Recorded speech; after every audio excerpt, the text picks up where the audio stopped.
Welcome to Back in the Dave, and I'm your host, David Knight, and we are in well, I should say, I'm doing the fourth and final episode from this series called Chace, the story of my band Chace, and I call this episode Inner Peace. So if you checked out episode number 3, you heard the songs Going Off, What You're Gonna Do For Me, and how all that came about. You heard the entire transition from us becoming more of a garage basement band, high school type band, into really more a professional group, a more professional band, right? And that was very, that's what I'm looking for. Well, it was very cool. As per my experience, it was kind of very cool. You know, we brought in Wayne Morrison, and Wayne was an arranger in the music industry back in those days, who I feel kind of stepped out of his arrangement mode to produce the band, right? He had been arranging commercials and other songs and just a whole bunch of music stuff from back in that time. And I think he was excited about Chace because it was an opportunity for him, I think, to move from arranging and into production, right? Into music production, where he could record his own artists, his own bands, his own things, right? Okay. And he took us through all these stages. I mean, he really literally worked with us to the point where he separated us down. He broke us all down. First working with Randy on drums and myself, drums and bass, getting drums and bass tight, finding a real groove for the songs and working, massaging them that way. You know, then working with Randy on guitar and getting his guitar parts right, his guitar solo right. Then working with Vicky on keyboards and just minimizing some of her playing and calming her playing down a little bit, and then bringing all of us together as a band. But then he also broke out all the vocals, me on vocals, Vicky on background vocals and lead vocals, and Tracy on background vocals. He got with us in his little home recording studio and began to work with our vocals, Vicky's lead vocals, and all the background vocals for both songs. And while that's all going on, I'm still at home sitting on the edge of my bed with my bass, trying to pluck out more songs because I just feel like we just need more dance tunes, because at that time, you know, it was a real funk dance tune club era. And to really be out there and get some kind of record deal, you had to have something like that go. You had to have those type of songs, funk dance tunes. I mean, that was just a reality. So I think Wayne was so instrumental in raising the band's energy, raising the band's sound, raising our talents, just raising us up from a garage basement band into a real recording studio, professional recording studio and show band as well, which is what we wanted. So for us, it was like we're living this dream. We're beginning to live the dream that we had put together. And I think it's great. But I think what began to happen over time is that Wayne found himself somewhat, I believe, I don't know 100%, over his head. I think our thirst for success and our thirst to get the songs done and get them recorded and everything, I think he just reached a point where he just couldn't handle it anymore. And that really is the job of a producer. The producer has to really get in there and match on some level the energy of the band and say, hey, come on guys, get up, let's do this, and be with us. We say, hey, we want to get to it, we want to do it. All right, we're going to put this together and work it all out. But Wayne, I think, began to pump the brakes because we were coming at him from all these different angles of what we thought, what we heard, what we like to see, you know, all these kind of things. And I think it was just a little bit too, probably a little bit too stressful for him. So he began to pump the brakes. And one time at a meeting, he said, hey guys, you know, I'm hearing some different things, but I think we should bring somebody else into the mix who can probably help you guys get to another level. And he was being very honest. And he was like, okay, you know, it's kind of caught us all by surprise, but it was like, okay, cool peas, no problem. Who you got? He goes, I got this guy named Wiley Hicks, and, you know, he manages and produces. So we're like, oh, okay, cool. He set up a meeting. Wiley comes down. We're talking. We're all excited. It's all really cool. Of course, we have tons of questions for him. From what I understood, can't confirm any of this, and we're talking almost 40 years later, you know, he was part of the Motown family at some point in time as well, and doing production work for other artists out there. So I don't want to get deep in that because I really don't know. I can't confirm any of that, obviously, but he knew enough people. He had enough contacts and connections up at the record labels and up at Epic and Warner Brothers and with folks up there. So we were like, okay, we're all in. Now keeping in mind we were all really young and really naive, and for all we know, he could have been jerking the gherkin. I mean, like, could have been, don't really know. Um, but be that as it may, when we sat down with him, we said, hey, our money has run kind of low because for our first songs in the main studio and Right Track studio, we paid for everything. We paid for the engineer, the tape, the studio time, the whole thing, the whole kit and caboodle, as we used to say back in the day. Everything, paid for everything, which is fine for us because we don't mind. We saw ourselves as a totally self-contained band for the most part, right? And so we said to Wiley, we said, hey, well, we really don't have the cash to continue on in the studio right now. We have to kind of save our money up again and do another round because Wiley wanted to get into the studio, listen to the master tape. And speaking of master tape, these here are master tapes, 24 track tapes, 2-inch tapes. I'll show you. These are the track list, the track sheet, right? And it's old now. I mean, look how old this thing is. This one here is actually from 1986. Interesting story about this one because this was when I brought Chace 2 into the studio, and Wiley was producing this still. And we were working on Reaching, another song I wrote called Visions, which was a ballad. And the date on this, I don't know if we can see it, but I hope it's not backwards. No, the date on this is January 28th, 1986. And that's a pretty heavy-duty date in American history. That was the same day that the Space Shuttle Challenger exploded. Tracy and I woke up that morning. We had been married about January. This is January, so 4 months, maybe 5 months. And we woke up that morning, and we were about to move into an apartment as well. And we're watching the space shuttle take off. Excuse me. And it takes off and blew up. And that day, that's what happened when we first woke up that morning.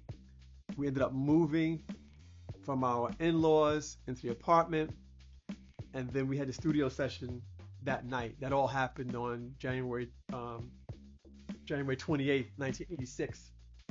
So this is a 2-inch, see, 2 inches, 2-inch reel-to-reel 24-track master tape. So when you go back to the days of music back in the 70s and the 80s, these are the tapes that they used, that we used to do it. These tapes roughly cost about $275 each, and they were roughly about 15 minutes long. So when you heard like a real crazy heavy dance song back in the day, a long 12, 13, 14 minute dance song, that was the entire length of that tape. When it came to doing albums, you had to use at least 1, 2, 3, 4, 5, 6, 2. Most albums back then were between 7 and 10 songs on it. So you have to use roughly about 3, roughly about 3, maybe 4, depending on the song length, 3, maybe 4 of those rolls of tape at $275 a pop. All right? Think about that one. So, and that doesn't include the studio time, and that doesn't include the engineer and all those things as well. Parking, food, I mean, it gets crazy expensive. So we had run out of money, and we were expressing to Wiley at that time, hey, our money's really low from all the sessions that we have previously done on Going Off, what you're gonna do for me, and we have to kind of pool our money together again and save and and hit it again. He wanted to get into the studio right away and just listen to what we had done. He wanted to break the tracks down, listen to what we had done, lay some other stuff down on top and see what we were able to do. And we were like, well, we don't have the money to do it. He said, well, that's not your problem. I'll take care of that moving forward. You guys are creative, and I'll take care of the money and your expenses and things of that nature. So don't worry about it. We were like, okay, that's a big exhale for us. I mean, it literally was. So we got into the studio with Wiley and with Wayne, and began to go through the tracks and see what's going on. So the first thing he said was he felt that the drums and the bass were not tight. I kind of disagreed. I felt the drums and the bass were pretty damn tight. But at this time I was what, 20, probably somewhere in that ballpark. And I was like, well, I don't know. I think it's pretty tight. He's like, they're not tight, Dave. You got to work it. You got to get it tighter. You and Randy need to work on it, get it tighter. Otherwise, I'll call another bass player in to pick the part. I was like, that's not going to happen because those are my bass lines. These songs are built on my bass line. Not going to happen. So you ain't calling nobody. So of course I went home and worked on it. The only thing, honestly, the only thing I thought was I didn't think that Randy and I were out of the pocket. But if you listen to the songs, especially Going Off, if you go back and listen to Going Off again, you can hear it speed up slightly. It's like whenever we got excited, and this is really pretty indicative of a lot of musicians, especially when you're young, just starting out. When you're playing and it sounds really good, it's hot, and you're just in the zone as a band, you're just playing, you can tend to speed up, But I think in the big picture, Going Off did speed up a little bit. It's not that I don't believe, to this day, I don't believe that Randy and I were not in the pocket, but I did hear and I do feel the song, just at this night, I did feel that the song sped up a little bit. But if you go back to those days, I've heard Earth, Wind & Fire songs speed up, okay? The only songs that really kind of weren't speeding up back in those days were like disco songs and dance tunes. Why? Because they were using a metronome, and they would record a metronome click, click, click back and forth on one of the tracks on the 2-inch tape, and the drummer had to play and lock into that.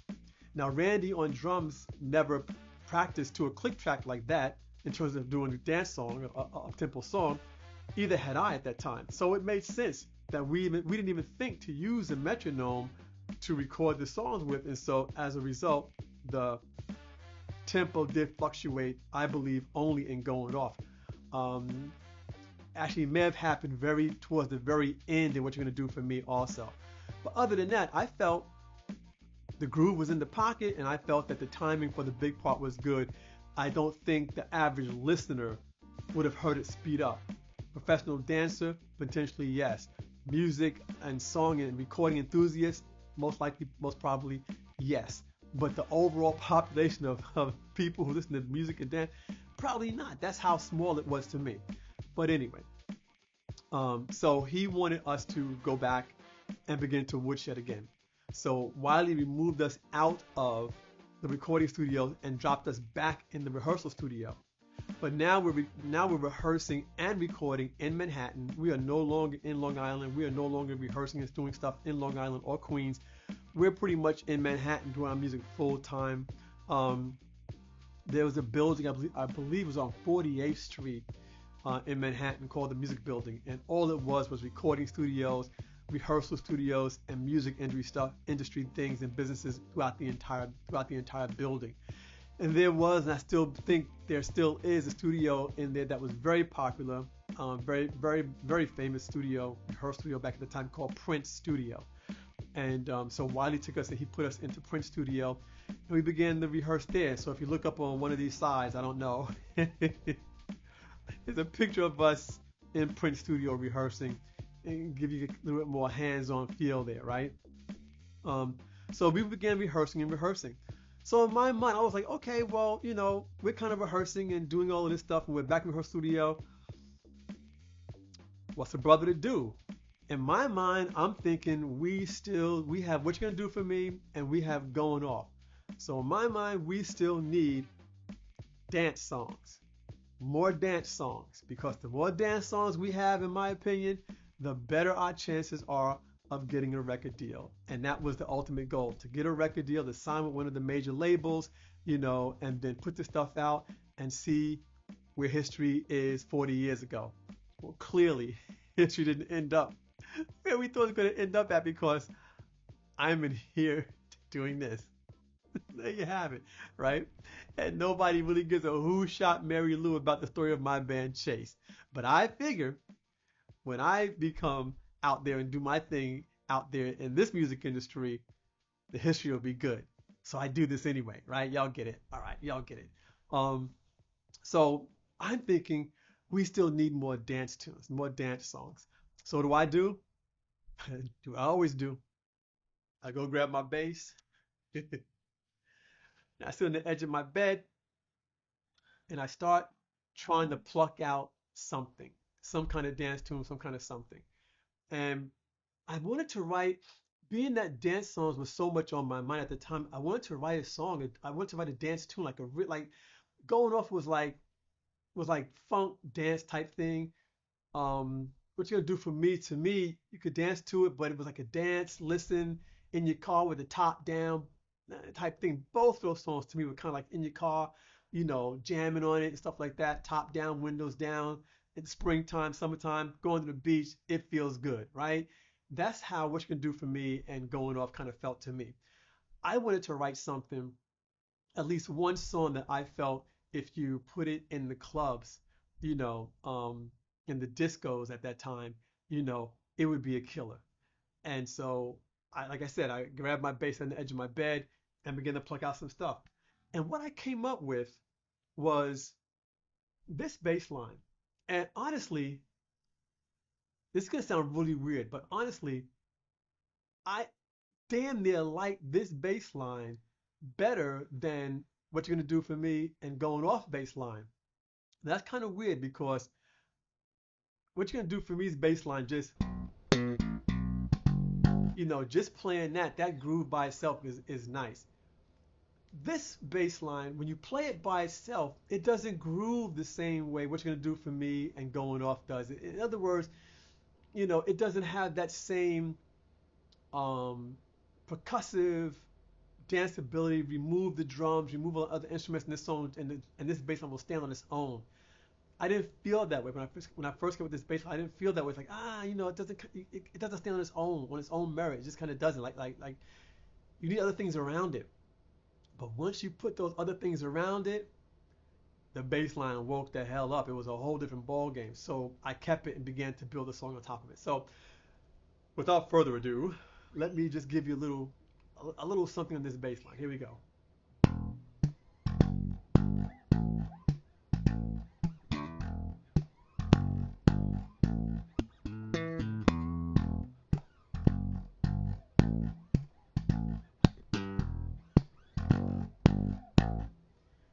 Okay, so that's the bass line. So again, to me, when it's a standalone bass line, it's alright. It's okay. But when you put the drums and the guitar and the keyboards on it and everything else, for some reason this bass line just comes alive when you do that. But when you play it by itself, it's alright.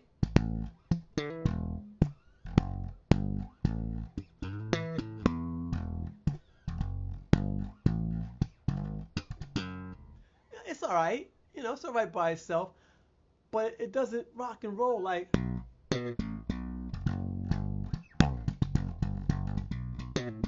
that. Just grooves and moves by itself. But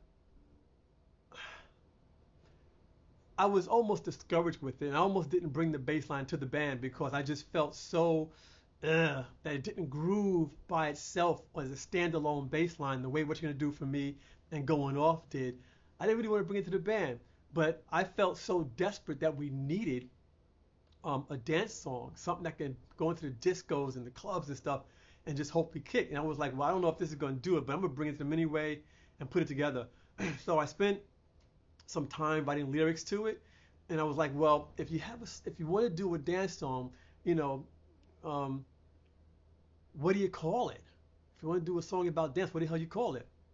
You write lyrics about dancing, about dancing. And what do you name the song? Kind of simple, dancing.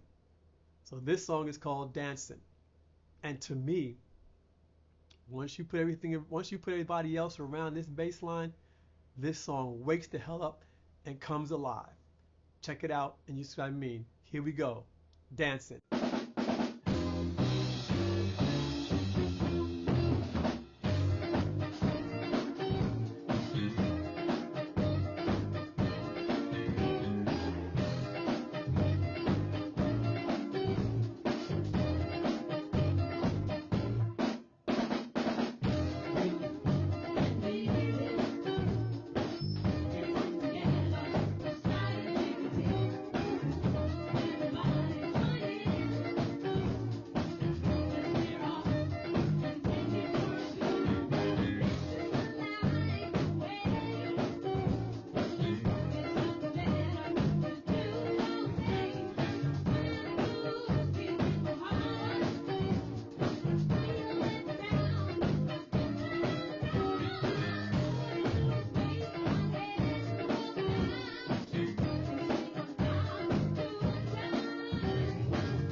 that's dancing.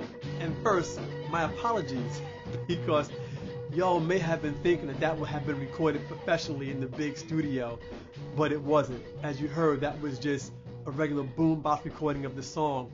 But did you hear it? I mean, did you hear how that bass line just comes alive?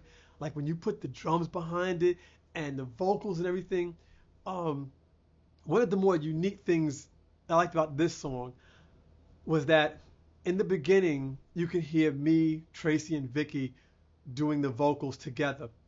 And then after we did like this little pre-intro of the vocals together, you and me dancing together, we're striding that whole part right there. Everybody join in, let's pair off, take it for a spin. After that, Vicky comes right in, dancing my life away. I mean, that's just like I wrote that like that, and my vision was like, if someone's dancing, when that part comes in, she does dancing my life away.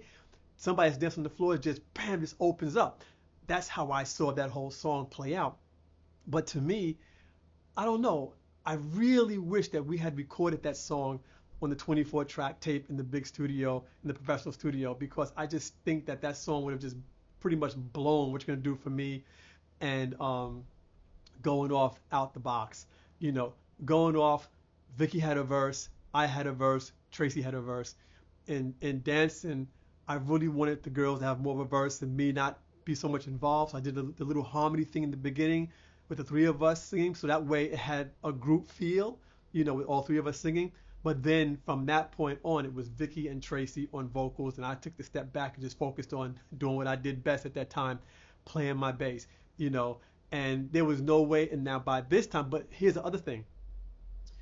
You can hear in dancing the higher level of the band just out the box.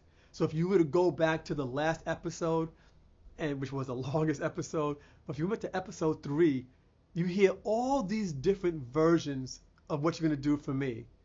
This version, that version, we did this, because we were still in the basement and we were working that song before Wayne, right? And so you heard all these different versions and you heard it get better and better and better and better. Then pow, finally the big 24 track professional version of the song blows you away, right? Dancing wasn't like that. We recorded dancing. What you just heard of dancing, we learned the song. Once I brought the song to him, we learned the song and then we rehearsed it a few times. If we rehearsed dancing 5 times before that recording, it was probably a lot. You know, it was probably a lot. That's how much we grew in that period of time. We got the bass line, I had the lyrics, we worked on the vocals, we knew how to break it down.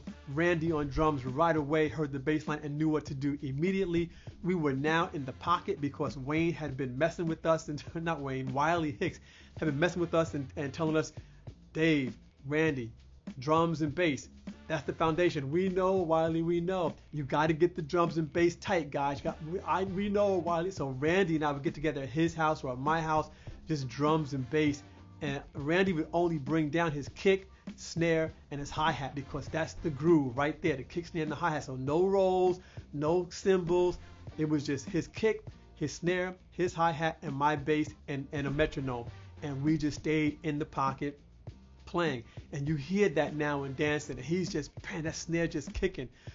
Dancing to me is such a powerful song, such a drive. Dancing has so much drive in it for that little old bass line that I thought was going to do nothing, you know, but we pulled it off. The song has so much drive, so much danceability in it. I was like, wow, I kind of almost like it better than the other 2 songs. And so I really wish we had recorded it in the professional studio, but we didn't. The other side of this that I want to point out, was there was a mistake during one of the rehearsals, not that recording, but during one of the rehearsals, there was a mistake coming at the end of my bass line. There was this mistake that Randy on drums made. Coming out of my bass line, he was supposed to come in with the full beat, the full groove, and he forgot. But what he did, and again, this is a testimony of Wayne working with us and us practicing getting it together. What he did, he forgot to play his hi-hat and his snare, and he just kept hitting the kick drum. And we all turned and was like, what the heck? But I was like, yo, that's kind of hot. I thought it was really kind of cool. So when that ended, I said, guys, y'all hear that? They're like, nah, yeah, Randy made a mistake. I was like, no. That could be like a part of the song, like an arrangement. It was a big fat mistake, sure, but it could be an arrangement. So here's what I'm gonna do. I'm gonna go and I'm gonna play, I guess, a little portion of my bass solo, which you can hear towards the end. I totally messed that bass solo up. I tried to do this octave back then. I was never good at doing it. I kept tried it, and I kept messing it up. So you heard it already. My bass line screw up, my bass solo screw up, whatever. I'm gonna go back to the bass solo section of the song, not the full thing. Maybe three quarters in, and coming out of the bass solo, what you hear now was the final arrangement, where he's just playing his kick drum, and then we do bang, dun, dun, dun, dun, bang, like that. That became a part of the arrangement, but originally it was a big mistake that Randy just happened to make. And my point here is that when you get to a certain level, I think with anything in life, but especially with music, the mistakes are sometimes some of your biggest and baddest, coolest things that you do. Make the mistakes. And prior to Wayne working with us, we'd make a mistake and we'd stop. And we had to learn to work through that, just keep going. That's what Randy did. He made the mistake, fine, but he kept going. And I heard that, I caught that, and we turned it into an arrangement with the song. So let's just do it, and let's just do it on purpose now. Let's do it intentionally now, and let's see if it worked. And it worked out really good. So here it is, the mistake that became an arrangement. Check this out.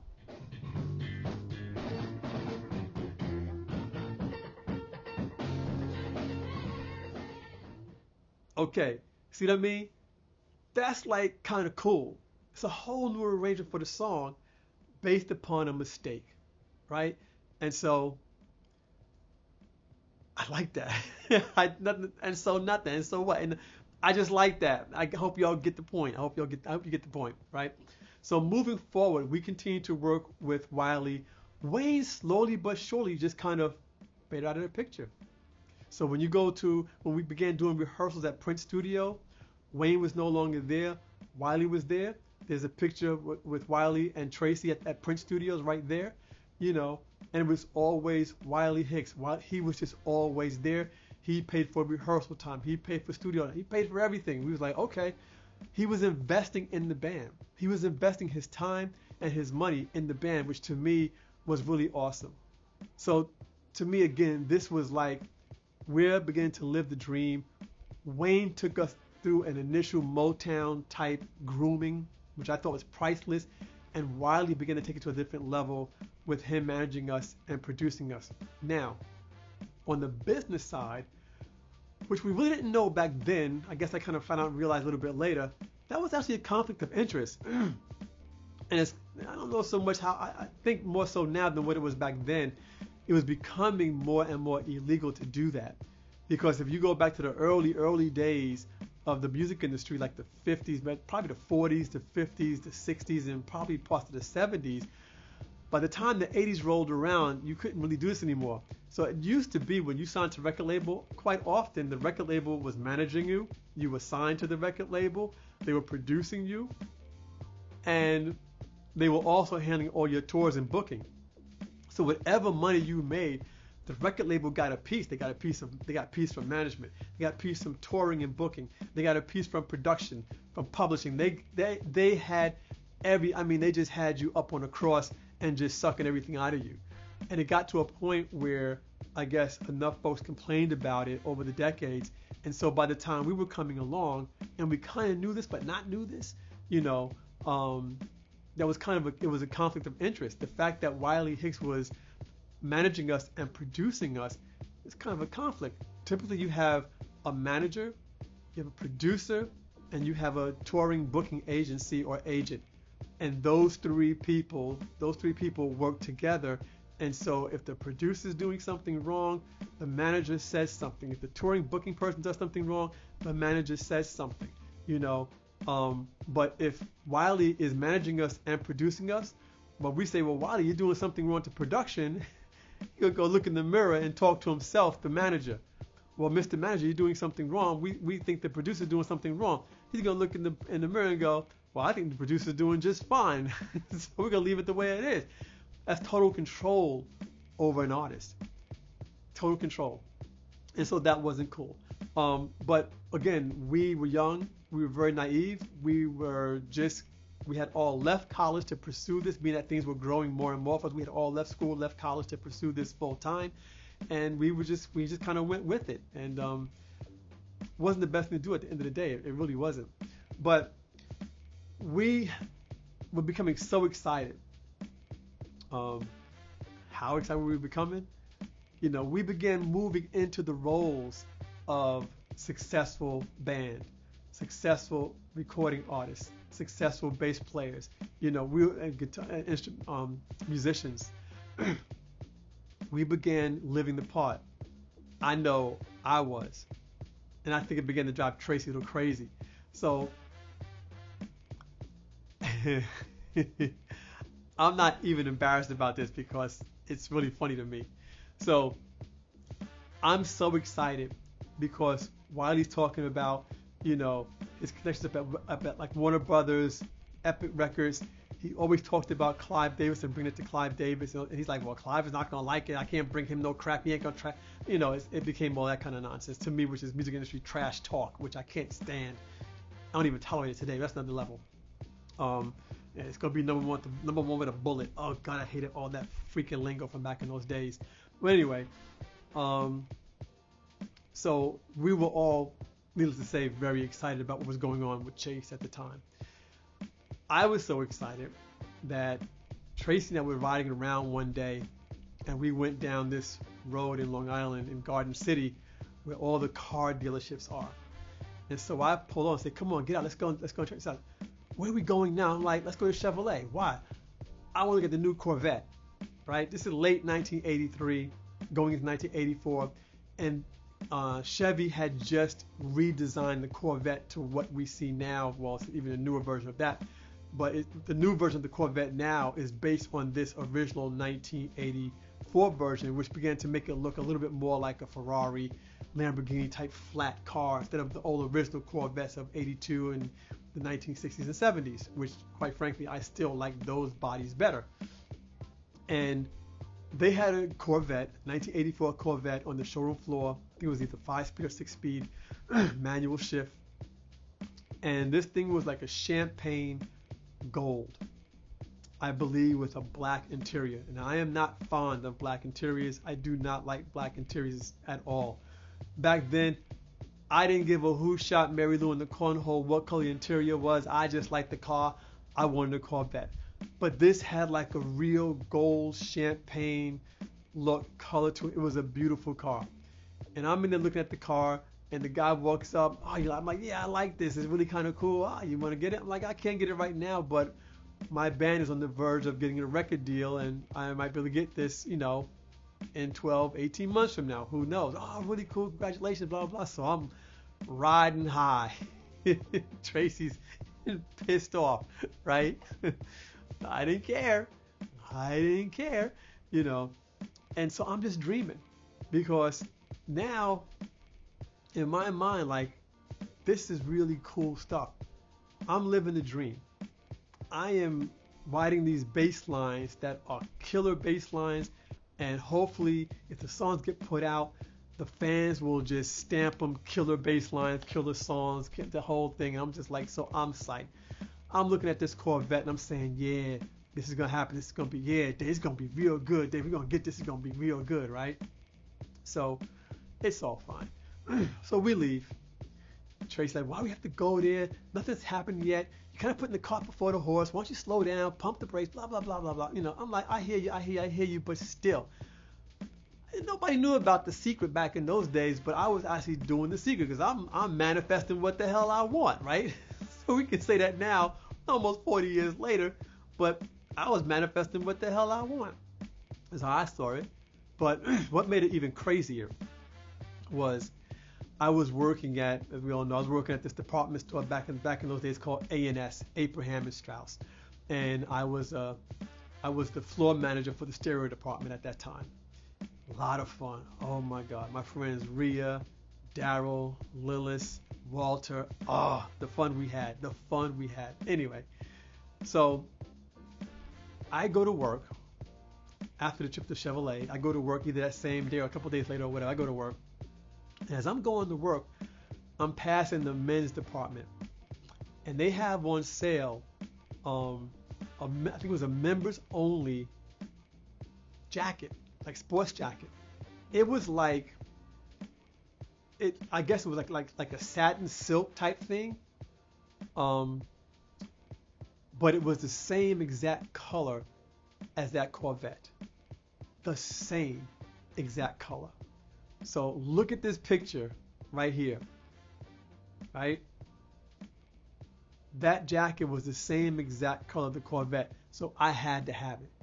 I had to have that jacket. Because in my mind, I'm saying to myself, okay, I'm in the store, I'm on the rack, I'm trying this jacket on, I'm checking it out. This looks the same color as the Corvette. Now I get out of my champagne goldish looking Corvette, wearing my champagne goldish looking shirt. I'm GQ. I'm styling, right? Dave Knight styling. Only thing left for me to do is to get a custom bass guitar, the same color as that jacket in that car, and I would have just been like in music heaven. Oh God, I was so retarded I was stupid back in those days. It's fun thinking about it now, but um, and everybody in the band, they did their own thing. I mean, Vicky and Randy on guitar, they changed their looks. They changed some of the things that they did. They got hairstyles and hairdos and different kind of things. Everybody, and Randy Gregory, I believe, did the same thing on drums. I think he did the same thing, like a different cut on his hair and stuff like that.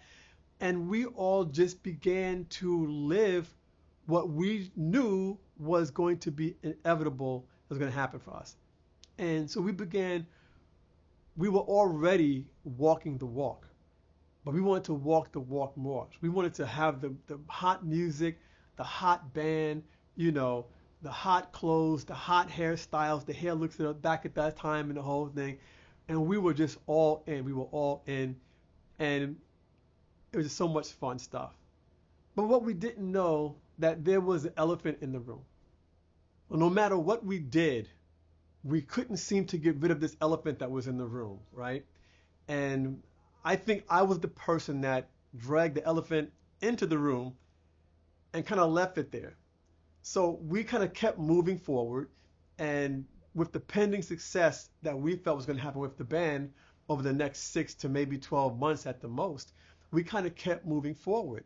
So we began sitting down and having more meetings with our manager, Wiley Hicks, and letting him know what our desires were when it came to record deals and record contracts and stuff. We realized that back in those days, excuse me, the record labels always gave advance money. So this would allow the artist to not have to work a job and just focus on their music, and they can have living money, expenses, and money to pay off bills, expenses, and stuff like that. We expressed that we didn't want that, because the deal really is that that money, that advance money, is not something that they're giving to you. It's a loan. It goes against you. It's pretty much a liability. It's certainly not an asset for us, for the band. It's an asset for the record label. And the bottom line is and this is how many artists have gone to court with record labels. TLC, that happened with them. It also happened with Sam and Dave, I believe, from back in the day. More recent, on top of my head, Tony Braxton, because what happens, you get all this advance money, and you're spending before your first song or your first album is even released, and you're just racking up bills. You're racking up all this money that's going to go against your record sales. So if you rack up, let's say $100,000 in expenses that goes against you, then you turn around and you put out your record, and your record only makes maybe, like 100,000 bills, your record only makes 50,000. You're 50,000 in the hole. So now you're in debt to the record label for 50 grand. And now you say, okay, I got to put another record out to cover that. Well, you put that second record out, and you better hope and pray that it does much better, because to put out that second record, Now, again, they're spending money in marketing. They're spending money in clothing, outfits, photoshops, promotions, rent, whatever it is, whatever it was for the individual band, is compounding on top of that already 50 grand debt. Is compounding. So now, if you turn around and you spent like another 50 grand, and your second release only makes about 30 grand, well, now you're 20 grand in the hole again on top of the 50 grand that you were in the hole from the last release. So now you're a total at 70 grand in the hole. I'm kind of surprised that I did that math in my head like that. I think it's right. Check the math. I think it's right because my math sucks so bad. Simple math like that is kind of difficult for me. Hey, I'm a composer. I'm a musician. Didn't care about math. Mrs. Hasher and Mrs. Streitman, they tried. And they got in there for a minute, but not too much longer after that. So what happens is you're just going into constant debt until you have a hit or until you sell enough records to clean up that debt, and what you're incurring on top of that. And we didn't want that, so we felt the better way to stop that and to nip it in the bud, to nip that in the bud before it even got started. We didn't want the money. The five of us were still living at home with our parents, right? And we all had our part-time jobs. So we were fine. We didn't really want for nothing. We also considered ourselves a self-contained band. So we really didn't want to bring in choreographers and other people to write songs for us and stuff like that. We were writing our own songs. Tracy was a fantastic dancer at that time, so she was doing the choreography for the band and stuff, and she would come in and teach us the dance steps and that kind of stuff. I think the thing that we could have used the most would have been vocal lessons and voice lessons and stuff like that, just to help make our vocals better. Would have been a great thing, and that would have cost a ton of money. We had people in our circle, like my grandmother, she was a seamstress, so really when it came down to designs and stuff, it never got to that level. But had it come down to that point, my grandmother could have made all the damn clothes for us, and we could have bought the material ourselves.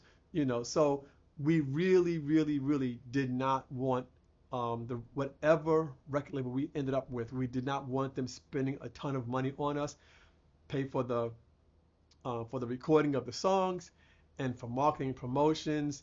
And that's pretty much all we wanted to deal with when it came to record labels. And for us at that time, you're talking, this is like now 1983, late fall, early winter, like between October, November, December of 83. For that time, for that time and period, for us to be thinking along those lines at our ages of 20, 21, 22 years old, you know, that was pretty cool. Um, but there was still, so we didn't want that. So we began having those type of more grassroots business conversations among us at our band meetings. And by this time we were having a bunch of band meetings, a bunch of business meetings, some creative meetings and stuff like that. We would meet at our manager's office in Manhattan, Wiley Hicks. We'd meet at his office, and we'd have meetings on top of meetings, along with rehearsals and what we wanted to do and how we want to move the band forward. Videos were just coming out. We're moving into '84, so MTV was coming out and videos were being done. We wanted to be a part of all of that stuff as well. How can we do video? So all these were conversations. And while those conversations were going on, there was still that elephant, in the room that really wasn't too much being talked about. And like I said, I think I was the one that dragged the elephant in the room, kind of plopped it there and kind of called it a day. Um, so I mean, with that elephant, um, and again, I don't know. So when it comes to this stuff, I'm kind of speculating, and these are like some of the thoughts and ideas that kind of ran through my head um, since those times. Trying to figure out what happened and what the deal was. So I feel that I dropped this elephant in the room, and at the end of the day, it was my band, so I'm gonna take responsibility no matter what. I'm just taking responsibility for the whole kit and caboodle, end of story, period, and move on. Finally. There's a reason why I called this episode Inner Peace. And we'll get to that a little later on. Um, so back to that big giant pink elephant and the green crocodile over there. Basically, um, I learned, and I said we as a group learned when we were in college. Again, we were all young, so we were just coming out of school. We had all left school by this time to pursue this dream that we felt was really coming and really going to actually happen. But while the time that we were still in school, we were in music business class. And one of the things we began talking about in music business class that we knew was copyright. Okay? And copyright is real simple. It really hasn't changed much over the years, even though sampling has come into the mix and sample rights and stuff like that. But the basis of copyrights, for the most part, still kind of remains the same. What can be copywritten in a song and sent to Library of Congress? Two things. One, a melody. Two, lyrics. So, the melody. If I sit here and go da da da da da da da da da, you know that's the melody for Easy, written by Lionel Richie. Even though I didn't sing, no, it sounds funny, but I just can't stand the pain. Lyrics, written by Lionel Richie. But those are two identifiable things, okay, in a song. The two most identifiable things in a song. The melody, even if the melody is a lead instrument, but the melody, what the person would sing or hum. And then the lyrics, because you know, baby, I love you, oh baby, baby, baby, baby, baby, baby, baby, baby, baby, baby, baby, baby, I love you, baby. You know those are lyrics, right? We said yeah, yeah, yeah. She said yeah, yeah, yeah, yeah. Those are lyrics. We can identify the song through lyric and melody. Going back, me being a Commodore freak that I was back in those days, I always modeled much of my life and things I was doing at that time with the Commodores. And one of the things that the Commodores did at that time, and other bands too, but most distinctly in my mind, the Commodores, they had this kind of thing in their earlier days saying, hey, whatever songs we write, we all kind of get credit on those songs. All right, cool piece. So when you look at a song like Brick House, you know, even though other band members contributed to the song, they all got credit. But Walter Orange was the main lead person, the drummer, Walter Orange was the main lead person that actually did and wrote and came up with most of the stuff for Brick House. People think Lionel Richie sang the song. He did not. He had nothing to do with the song. He didn't even write the lyrics to the song, actually. Walter Orange, the drummer, he sang Brick House also. But if you look on the album Commodores, which was called Commodores from 1977, you'll see they all have credits. And so we said in the early times of putting Chace together, okay, let's do that. We write a song, we all group, all participate, blah blah blah. Cool piece. I was down with that. As time went on, I wasn't really down with that so much anymore, because I'm seeing now within myself, you know, I'm coming with these bass lines and come with these lyrics and these melodies and stuff, and like I'm putting songs together and putting songs out, and we're doing the songs that were inspired initially by me, and they're contributing, true, but the things that they're contributing in my mind at that time was like, okay, well, you can't copyright, a chord progression on keyboards. You can't copyright a guitar strum on guitar. You can't copyright a drum beat. And there's a lot of play in that stuff now, a lot more play in that stuff now. And my way of thinking about it these days is a lot different, though my foundation is still the same. Lyric, melody. But back then it was a lot more strict. It was lyric and melody, and that was it, unless people just said, okay, we're going to do that. But my thoughts and my idea behind it was definitely changing. So at a meeting one night, I said, hey, I think moving forward, we should look at just getting credit for the songs that we write. So what does that mean? It means like if Tracy writes a song and the lyrics and the melody, and she brings the lyrics and the melody to the band, and we say, oh, that's a great song, let's do it. In my mind, Tracy wrote that song. She wrote the lyrics, she wrote the melody. If I put a killer bass line into that song, like she plays the melody and she sings the melody and I hear this killer bass line, well, that's not copyrightable. It's a killer bass line, but that goes into production, more production ideas and things of that nature. It doesn't identify the melody of the song. Now again, there are twists and turns with this, because if I sit here and sing doom doom doom doom doom doom doom doom doom doom doom doom doom doom doom doom doom doom, that's the bass line, the boogie oogie oogie. Okay, so there's some gray lines there, and the gray lines have been there even with the Library of Congress and coming up with the laws and stuff like that. Well, what identifies, but at the end of the day, lyric and melody are the two big identifiers when it comes to a song, and that's primarily what you're writing. What's the person's contribution to the song? Lyrics, what's the person's contribution to the song? Melody, music, that's it. And to me, I felt that needed to be the way the band began to go at that point.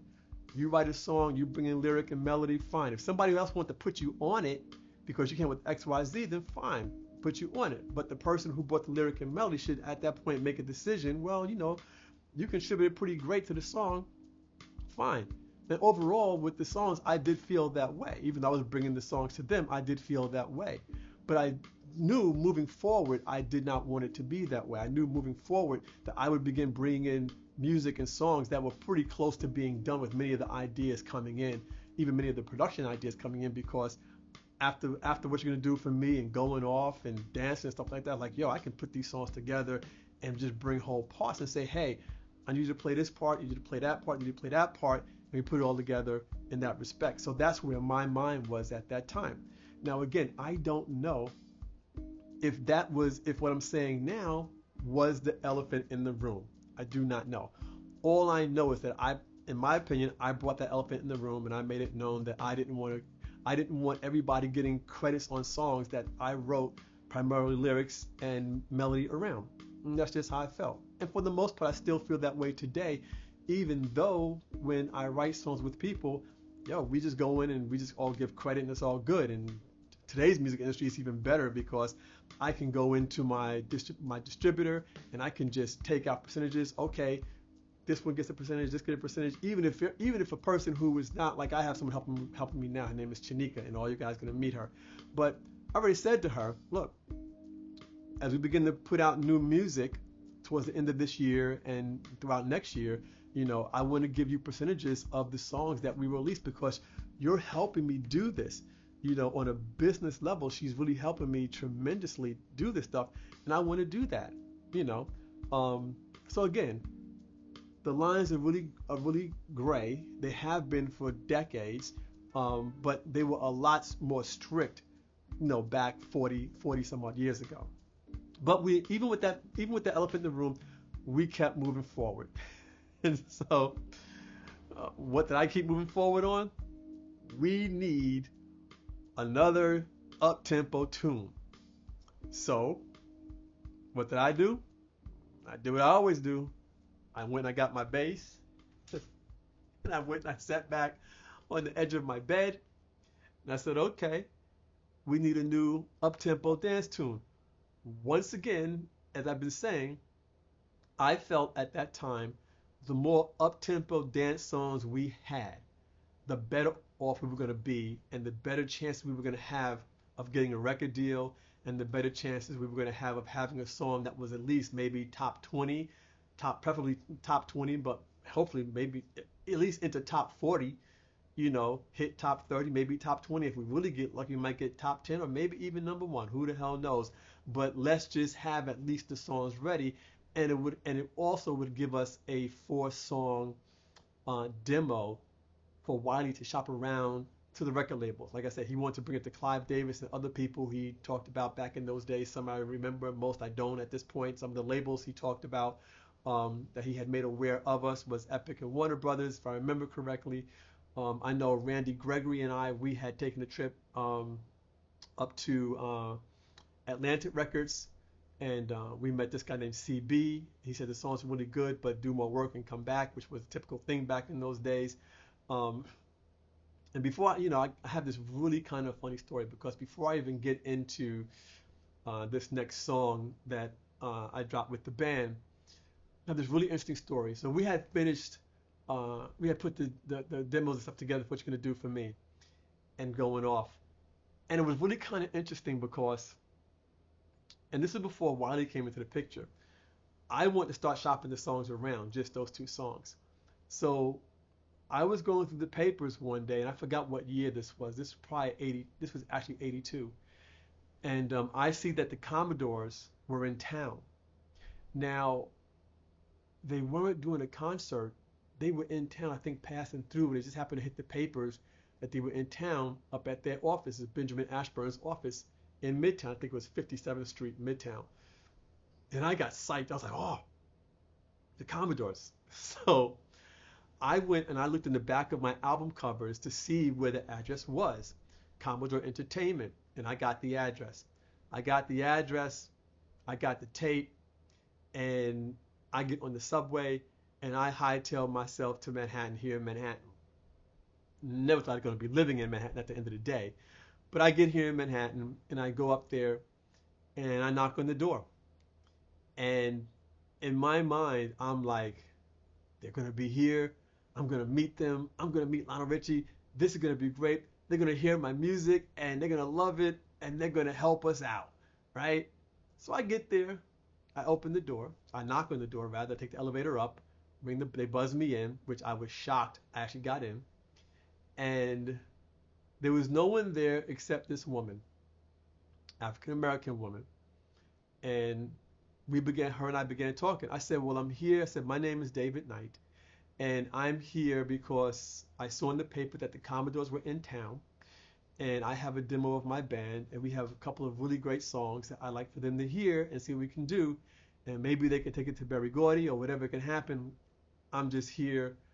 What say you? And I also brought my, I need to show y'all. I have this big, what are these books called? Binder. I have this big binder that I began collecting back in the 70s of all Commodore stuff, Commodore articles, I mean, like posters, credentials, all this stuff. So I brought that up because I wanted to show that to them. I'm like, they're going to be up there. So I brought that with me along with the cassette tape. This was funny.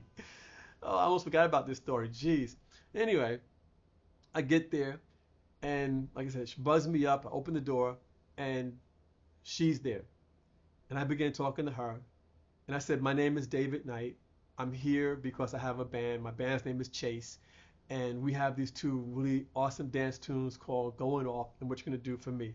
I would always say Going Off first because back in those days, between the two songs, Going Off was my favorite, right? And most everybody else liked What You're Gonna Do for Me much, much more than Going Off. I didn't care because they were both my babies and I was like, it don't matter to me. But I played them for her. And as we began talking, becoming more and more friendly, I said, what's your name? She said, my name is Allison, Allison Williams. I was like, oh, okay, cool. Allison Williams is a phenomenal singer. And I played my stuff for her. And she played a song that her group was releasing, a song called Feeling Lucky Lately.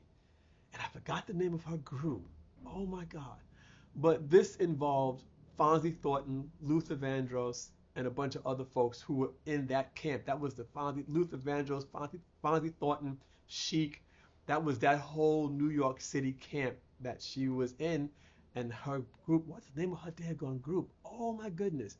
But she played for me their first release that hadn't come out yet, a song called Feeling Lucky Lately, which was a really, really awesome song. And I remember hearing it on the radio. And her and I, we just talked and talked and talked and just played music and talked about the Commodores and some of her favorite artists were at the time. And then after Feeling Lucky Lately came out, she kind of did her own solo thing. And for those folks who were into R&B music of the early and mid, really throughout the 80s, even the 90s, Allison Williams, you got to know her. I'm sure you know her if you're into R&B. Music at that time and era. If you don't know who Allison Williams is, I'd be very surprised. And her and I would run into each other all the time. And then me and Tracy would run into her all the time. Or sometimes Tracy would run into her. How's Dave? Oh, he's doing fine. We go back and forth. How's the band? The band's great. Whatever. But never met the Commodores. She said they were out of town. They had come through. They had stopped through. And that was it. And I was like, oh man, I missed her. Yeah, you missed her. I said, well, okay, no problem. So I took my tape, put it back in my back pocket, and took my little binder and put my head down. Okay, and got back in the subway and took my ass back to Queens, and that was that. But that was a really exciting thing. And I look back on that at this point, and I said, wow, that was kind of cool you did that, Dave. Now that's how bad I really, really wanted Chace to be successful. I was willing to just go out there and do whatever needed to be done, right? And that was just the bottom line. So moving back here, I'm thinking we know the dance tune, But I didn't want to do like a hard hitting tune like dancing and what you're gonna do for me and going off. I want to do something a little bit smoother, like little smoother, a little bit not low key, still danceable, but just really cool. And I also wanted to do something that had more of a message, more of I mean, dancing was just let's just dance. Going off, we going off, and again, that's just another way of saying dancing, have a good time. We're going off. What you're gonna do for me is like what you're gonna do for me, like I realize your needs, but what you're gonna do for me, I want to write something a little bit more inspirational, right? And so I once again grabbed my guitar and sat on the edge of my bed and began messing with different bass lines. And I came up with this bass line, and again, it was one of those bass lines that to me was a lot like dancing, even more simplistic than what dancing was. And I almost didn't bring it to the band. But it went like, let's see if I got this. Yeah. Okay, so it went like this.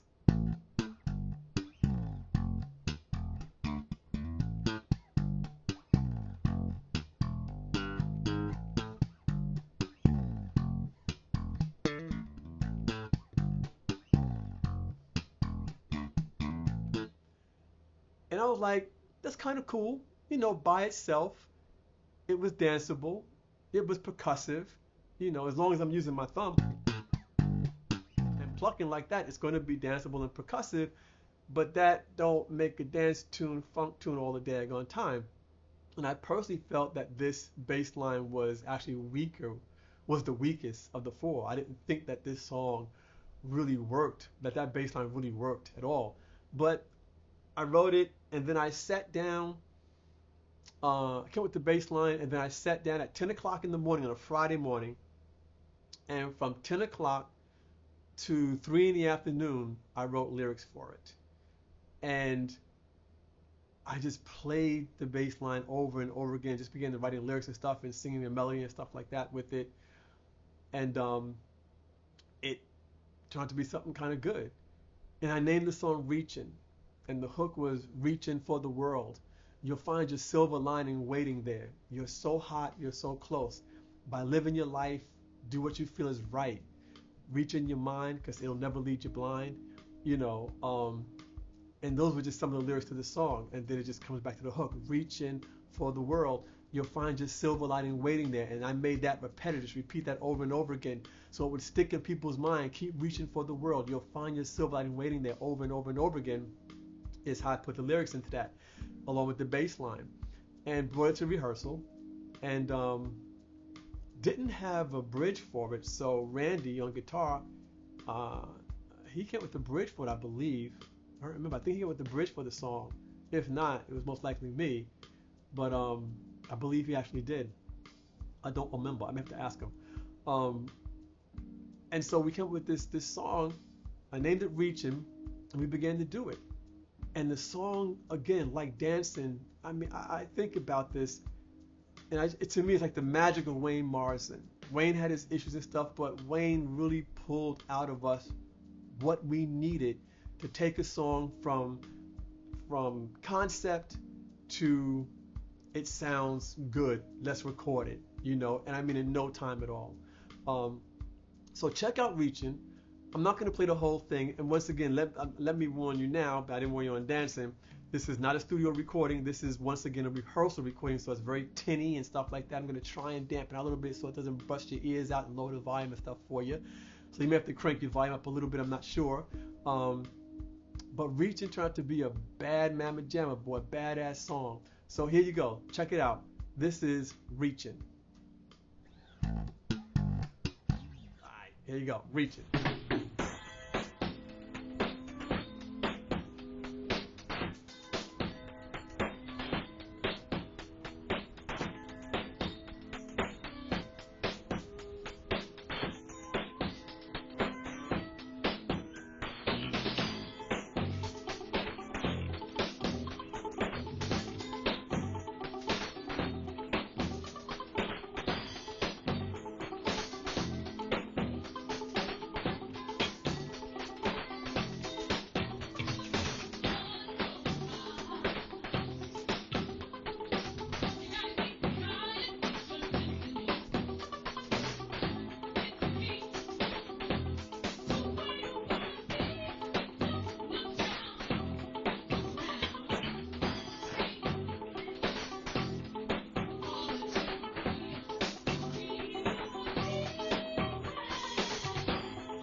All right, so that was Reaching.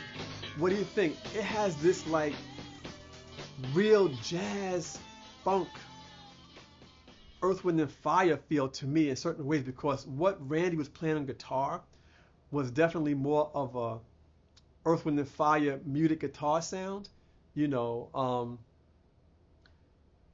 Vicky on keyboards, the way she just moved and just brought those jazz chords in with the funky bass line, and then Randy with his very unique. It's hard to hear in that version of the song. It's hard to hear what he was doing on drums, but Randy had this way of coming up with very creative hi-hat rhythms and syncopations. Doom, doom, doom, doom, doom, boom, boom. But stuff that countered what I did on bass. So I'm playing something straight on bass, and he's and he's doing stuff like that, which just put that extra kick underneath it. You know, and again, these are where some of the lines I was saying are kind of gray because you would think that that's something that, hey, you get credit for that on the song, but that's not a melody. That's not a lyric. If that's a fat ass beat, but if you took that beat and put it out by itself, you couldn't identify the song, right? But Reaching is still one of my favorite songs, and I went on to record Reaching professionally in a studio. I guess about a year or two later, but I'll play it towards the end. I'll play it, but didn't like the way it came out. What I do with the production, I just killed it. I just killed the whole song, the whole groove, the whole vibe. Just kind of killed it. But I will do it again and bring the original groove and stuff back. And that's another story. So we began to move forward again with the pink elephant in the room. We now have what you're gonna do for me, going off, dancing, and reaching in our pockets. The only thing kind of left to do was to record dancing and reaching professionally.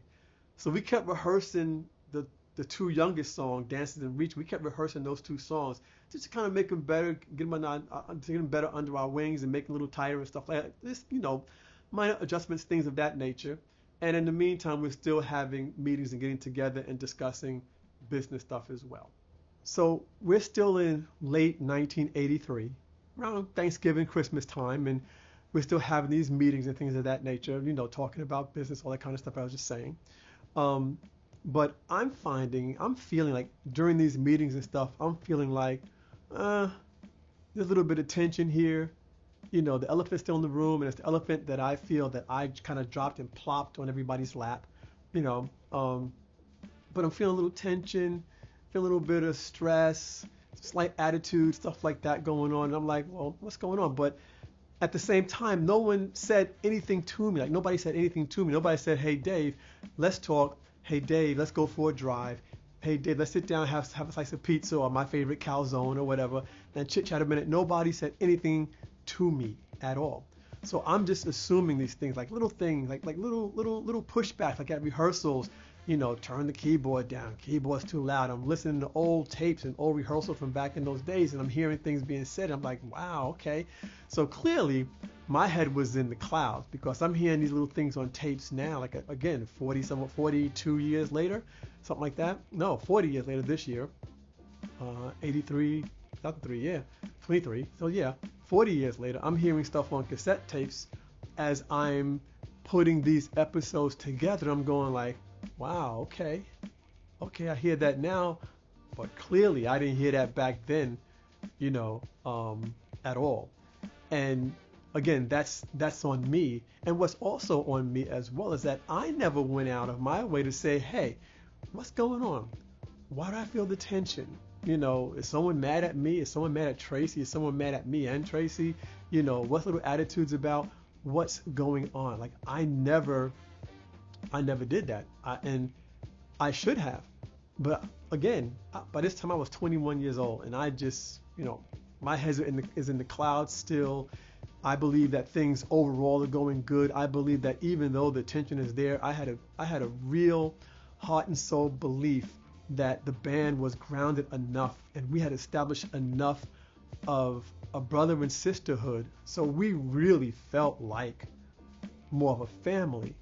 And in my mind, with that, and we had a much stronger foundation, I felt, than other bands as well because of those things. Now, going back 40 years ago, I'm 21 years old. I really don't understand some of the dynamics of family or feeling like family or being like brother and sister or being like bros and whatever and all that kind. You know, I didn't know those dynamics back then. In my mindset back in those days, everything is great, everything is good. Let's play, let's do music, let's have fun. And that wasn't the case. And all these other things are going to go away. Little tension of feeling and little kickbacks, this, da da da, you know. And that just wasn't the case. And that's just not who I was back then. Over the years, I'm like, yo, what's the problem? What's going on, right? So all of those little things were growing, you know, the attitudes, little pushback, little things being said, you know, the definite divide now, the definite separation. It was like me and Tracy over here and the three of them all over there. And it's like, okay, they're going out and doing things and Tracy and I aren't hearing about it and we're finding out about it after the fact. It's like, oh, well, no one told us. So, you know, things like that. Okay, now it's getting a little bit like, what's wrong? Like, what's going on? Again, no one on that side of the fence said anything. I certainly never walked up to anybody and said anything, and I should have. I literally should have. Would it change anything? I don't know. It may have sustained thing over time, sustained some stuff and held over a little bit longer, but would it change anything? I don't know. Probably not. I don't think so at the end of the day. There was some members that felt that our manager slash producer, Wiley Hicks, was pitting members against each other. Again, I didn't feel that way. I think some felt that he was pitting me against Randy, my cousin guitar player.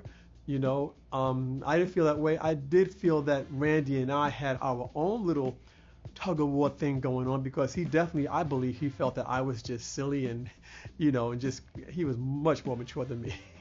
Like, he really was, you know. And so I think at the end of the day, he may have felt like, oh, okay, Dave, you know, like we got to get business stuff together here. And then maybe in his mind, he felt I really wasn't doing that. And so maybe he felt in his mind that he should kind of move things along and take care of the business side of stuff. And again, had we had these conversations, I would have been cool with that at that time. Like, yo, okay, I'll tell you what, you handle the business stuff side of it. I'll handle the music and production side of it. We'll come together and we'll make things work and move forward. So my feeling at the time literally was, there was nothing I felt that we could not resolve if we had just sat down and had a powwow between the five of us, with or without Wiley involved. And quite frankly, if certain members did feel that Wiley was pitting me against Randy or Randy against Tracy or Vicky against me or whatever it may have been, if we felt that way, and if that came up during one of our own meetings without Wiley involved, then that could have come up because said, you know what, I saw that too. Yeah, I saw that too. And then we could have kicked him to the curb and kept on going with our dream, our vision, and what we wanted to do, right? But again, nothing came to the table, and I'm taking blame for that as well because I should have brought things to the table. I should have opened my mouth. I should have said something. But my only defense, if I need one, which I really don't, is that I didn't think of it. It's just really that simple. It's just like really that simple. I didn't think of it and or know to do it. Yeah, there you go. So I felt all the issues could have been resolved, right?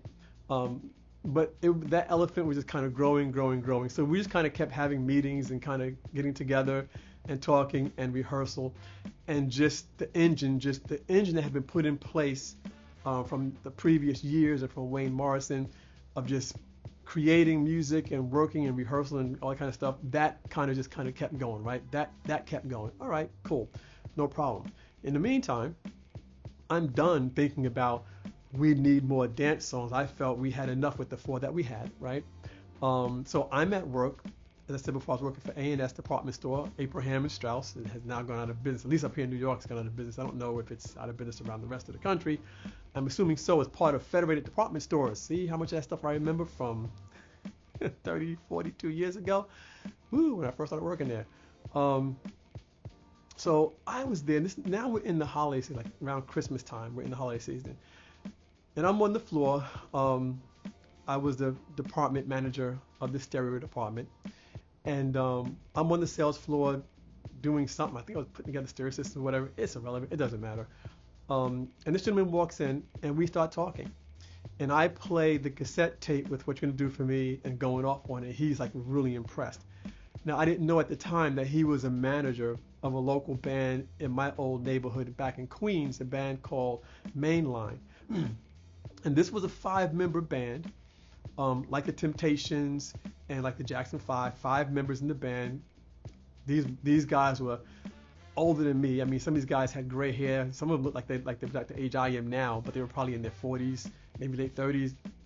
I don't know. I think Mitch may have been a little older. I don't know. Some of these guys look kind of old to me. But they were all really phenomenal singers. And Henry, who I met in the store, he was telling me about the band, the group Mainline. He was really impressed with What You're Gonna Do For Me and going off. And he was a manager. And he said, well, if you need a manager, let us know. I said, no, we have a manager. We're good.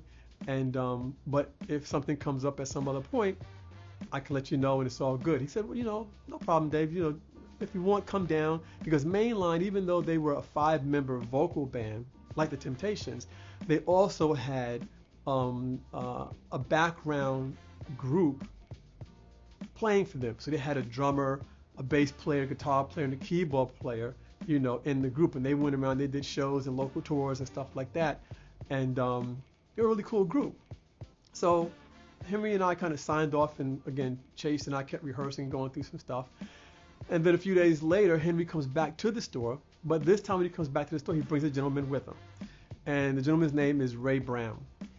Ray Brown was the keyboard player and musical director for the Jimmy Castor Bunch back in the 70s. He also was the musical director and keyboard player for Stacey Lattisaw as well. Ray lived on Long Island, literally behind me, like about a block behind me, like parallel, like I'm here, he was like here, right?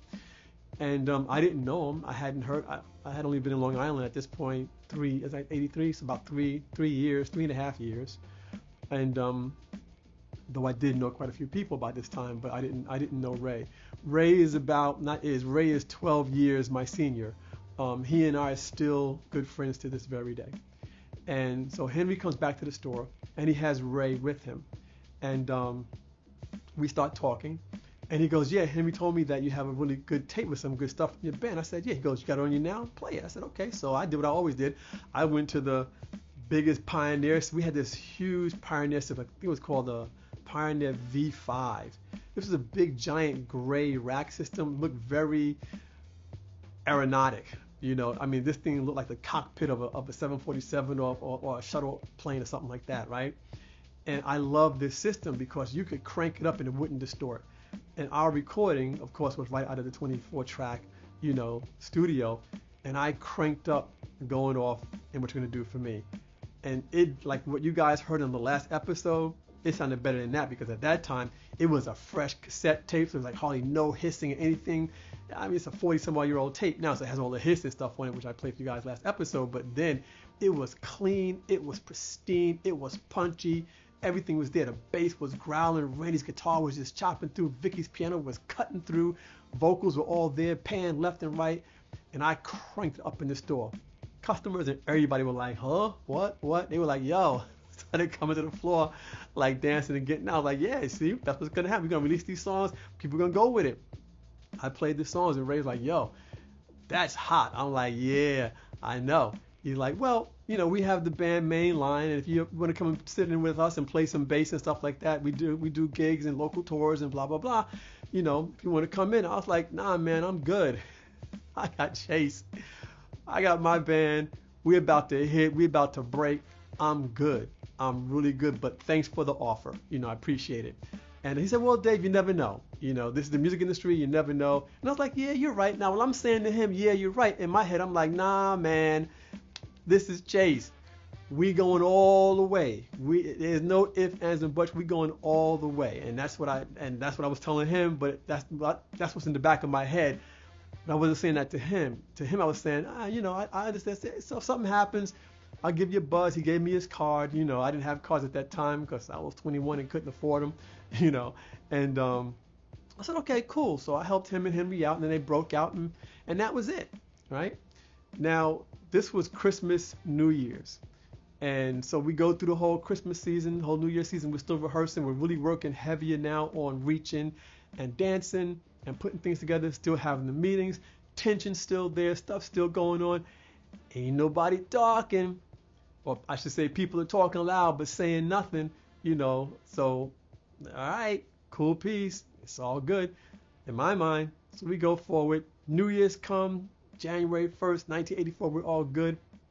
And we have a meeting in Manhattan at Wiley's office in Manhattan. We all drove in from Queens and from Long Island. And we get up there. We kind of all came at the same time, get the elevator. We go in, everything. We sit down. And we're just kind of like talking. And then we start the meeting. All right, meeting's on. Who got say what? What's happening? Where are we? How are we moving forward? What's going on? This is Wiley saying, what's happening, guys? How you guys doing? How you making studio? We're doing okay, blah, blah, blah. All right, so what's happening? So they come out. Randy comes out and says, well, we've been kind of talking and we've been kind of thinking and, we think we want to pursue other interests. Okay. So I didn't really think much of that. I was like, all right, well, pursue other interests, but Chace is the priority because we're kind of in there. We're kind of doing stuff, right? Tracy kind of leans over, puts her knee in her lap and in her leg and her like this and begins to focus. And I'm like, all right, cool. So she says, well, so Tracy goes, that's what you mean, right? You want to, you just want to pursue other stuff. And they're like, nah, we want to end this and do our own thing, So we were like, oh, that's a horse another color. Really? Okay. And I guess for me at this point, I must have been stupid because I should have seen it coming with all the stuff that I was feeling and the elephant in the room and all the previous months.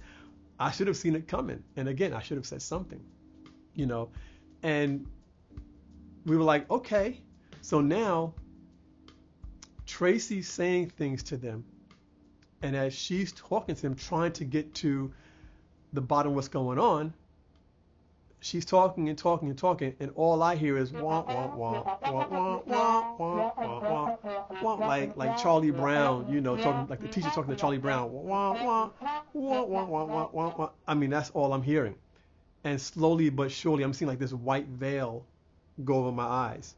Reminds me of when in 1986 I was riding my bike. I did an episode about that when I ran into this fence on my bike and cut my arm and got this gash here in my arm. And walking home from the crash where I hit the fence, walking home, maybe about 100 feet, give or take, I started seeing this white veil go over my face. And when I was in the bathroom and my father was rinsing it off for me and kind of dressing the wound before going to the hospital, I'm looking in the mirror and I see this white veil go over my face. And I didn't know it then, but I know it now. And I didn't even know it the night of that meeting, but I know it now. I was going into shock, right? I was going into shock. And like my nervous system totally switched on, and Tracy's kind of going at, well, what do you mean? Well, what's the problem? I mean, I used to always hear her say, what's the problem? What's the problem? And the problem really kind of isn't coming out. Well, we just want to do other things. We want to play more jazz and do more of this and just, have more of this going on. And okay, well, you can't do that and we can still do this. Why end this now? We've come this far, this close over the last 3 or 4 years. We've come this far, this close, and put all this time, all this effort, all this money, bringing other people into the mix. Why just destroy this? Why just break it down? Why not see this through, get some type of maybe a single deal for a couple of singles, put those out, see how they do, make some money, get out there, meet more people, do more things. If nothing else, we at least have our contacts, and then we can come back and say, okay, we've done it. We put the stuff out. The songs did whatever they did. Hopefully they would have done well, and we could have just said, okay, that's it, and been a one or two hit wonder, and that's it, and call it a day, you know. But they didn't want to do that. So we were really like, I mean, Tracy and I would probably say even Wiley, it was like a conundrum. We were like, well, what's wrong? And every time the question of what's wrong came up, there was no real definitive, David, you did this, or Tracy, you did that, or David and Tracy, you did this. That was never said. And maybe they were trying to protect my feelings, her feelings, and our feelings together. I don't know. I just felt that at this point we had nothing to lose, so you might as well, you want to break up the band, so you might as well say what it is anyway, and if there's a way to resolve it, we can resolve it. But if we just get up and walk out, and no, and the real issue that's really causing this is not put on the table, then it's just a done deal. And that's pretty much how it went down. And I think what kind of surprised me also was that Wiley really didn't say much.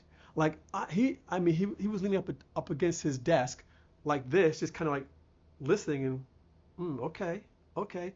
But I would have thought that he would have said something. Hey guys, you know, let's take a minute, let's cool the jets, let's end this meeting, and let's get back together in a couple of days, and let's hash out what's happening here.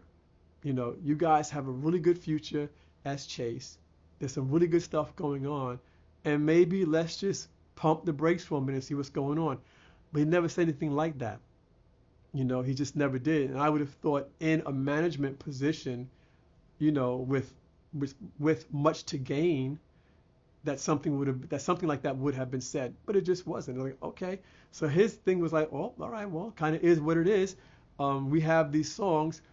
We should come up with some kind of a publishing agreement, so that way, if you guys choose to work on the song and the songs in the future, everybody who worked on Going Off, What You're Gonna Do For Me, Reach and Dance, and everybody kind of gets their publishing rights and copyright credits and stuff like that. Like, all right, cool, no problem. So everybody got their appropriate copyright and credits for each song, for Going Off, What You're Gonna Do For Me, and Reaching, right?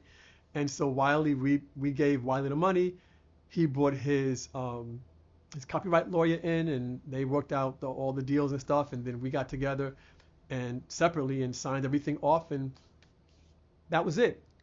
Chace was no more. Chace like that was no more. We got up, we grabbed our coats. This was in the middle of early January. We got up and we grabbed our coats. I think it was the first Tuesday in January in '84.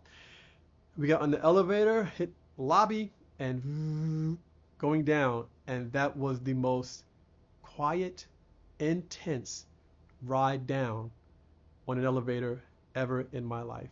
Like, few words were spoken. I had very little to say.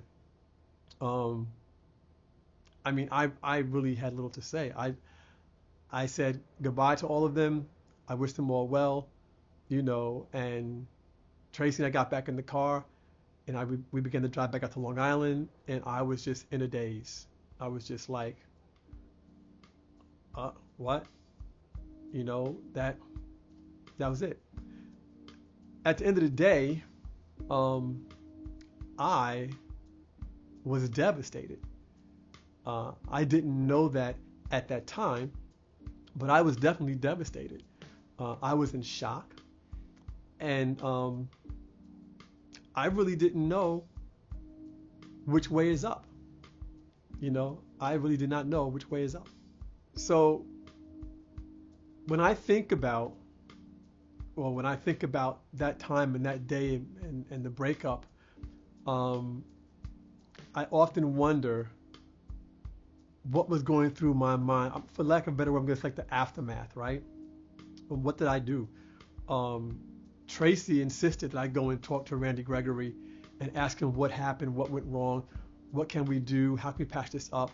And I did that, but it kind of really didn't go anywhere, and which I kind of knew that, and I really didn't want to do it. I kind of did it just because she was pushing me to do it, And so I did that, and it didn't go anywhere. Um, the days after that, I called Ray Brown and said, Ray, my band broke up, man. You know. And he goes, well, come on over. So I grabbed my bass, don't know why, and went over, hung out with him. He said, Dave, this is the music industry. This is what happens. I was like, yeah, but they didn't really say anything. I mean, like they didn't say what the hell the problem was. He goes, that's just the way. But I'm like, but why? With all that we had, Ray, going on, with all the things that we were putting together and the songs and stuff, like, why would you do that? Like, why wouldn't you just move forward and at least achieve that, even with our differences, achieve what we set out to do originally, and then say, okay, well, if you want to be, like I said, a one-hit wonder, two-hit wonder, then so be it. But at least we're now grounded in the industry. And of course, Ray had no answers for that. But again, you know, he was in his early 30s and I was in my early 20s, and I didn't know. You know, I just didn't know. So Ray said, well, if you want, you know, Mainline is doing a bunch of gigs, a bunch of shows and stuff. I need a bass player. If you want to play with us, man, come on. And so really, for me, honestly, when Chace broke up, I did not mourn. I did not feel whatever I was feeling inside. Tracy and I really didn't even discuss it past maybe a day or two. Like after I went to Randy Gregory's house and talked to him, I don't think we discussed it anymore after that. And so what did I do? I hit the ground running again. I called Ray Brown and spoke with him, as I just said. I called another gentleman called Terry Brown, a drummer, a really good drummer.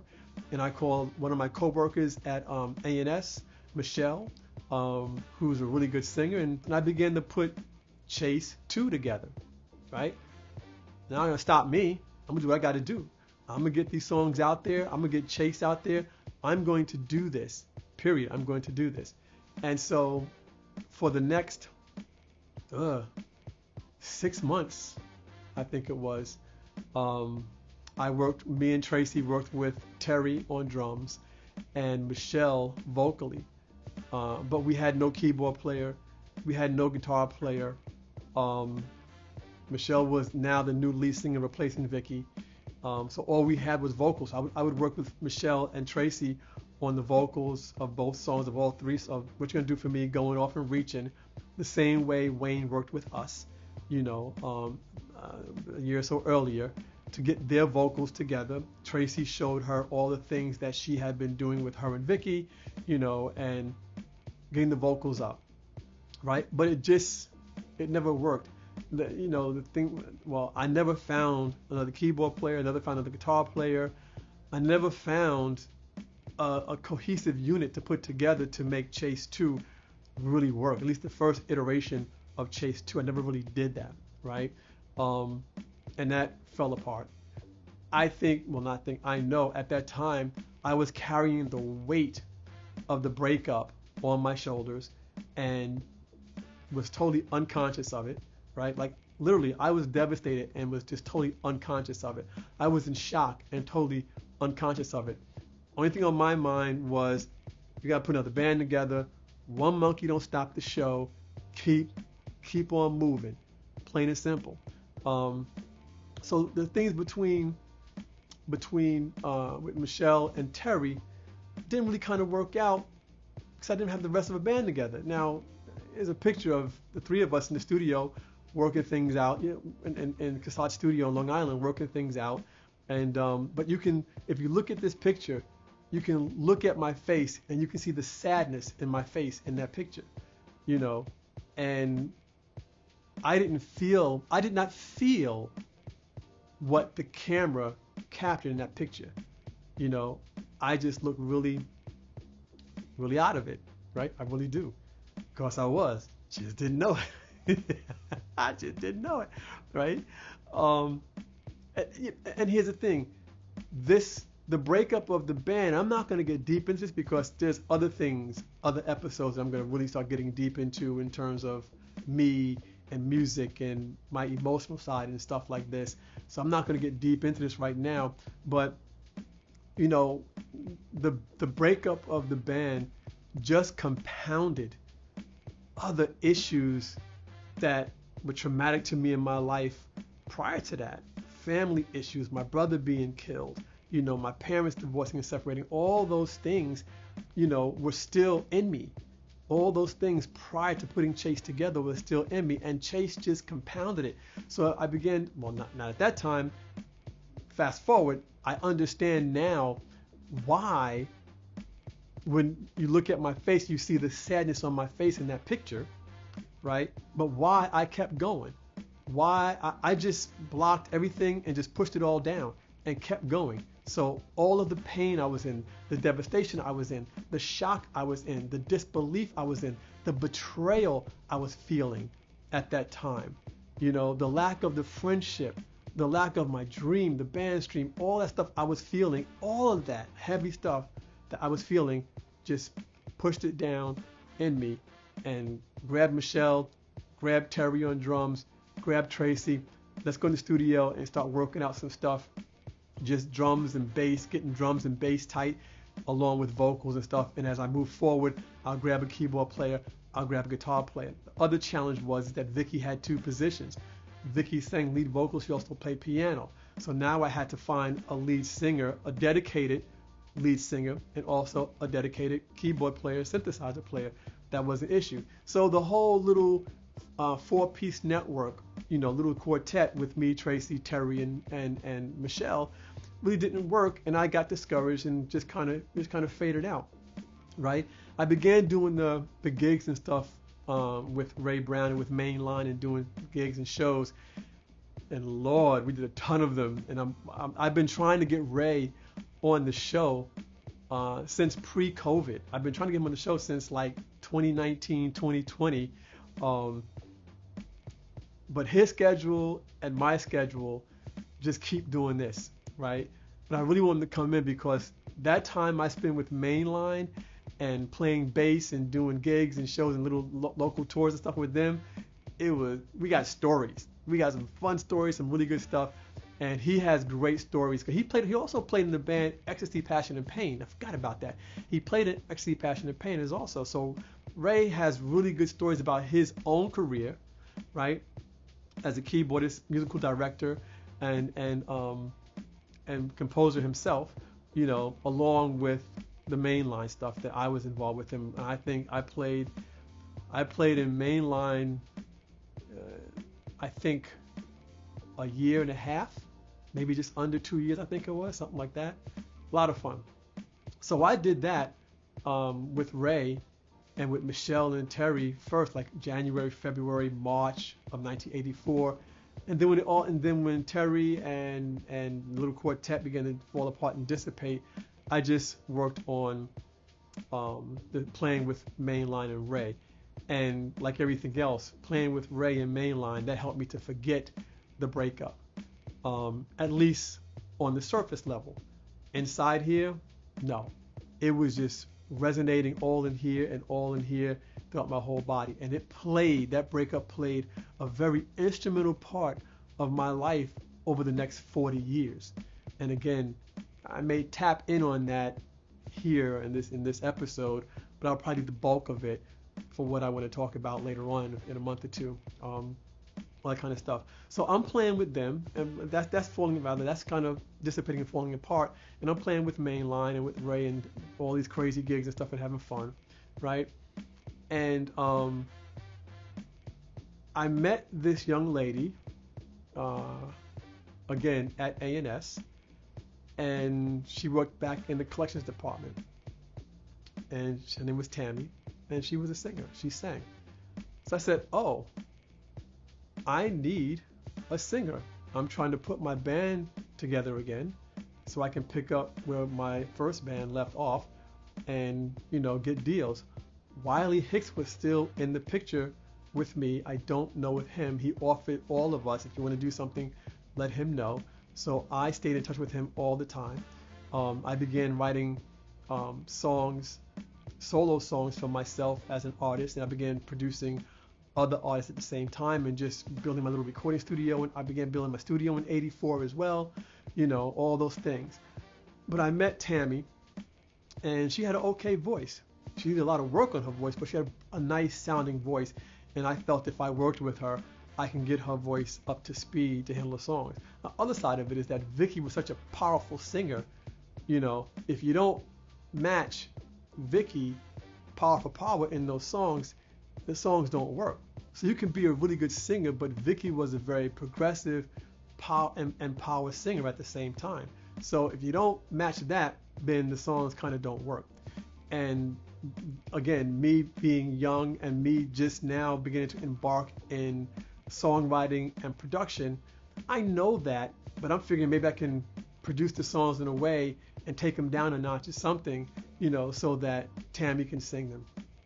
And I'm working with her, Tracy and her are getting together, but she never went home and practiced. Like, she never practiced, so she really never got better because she was too busy doing other stuff that was more important in her life than singing in this band.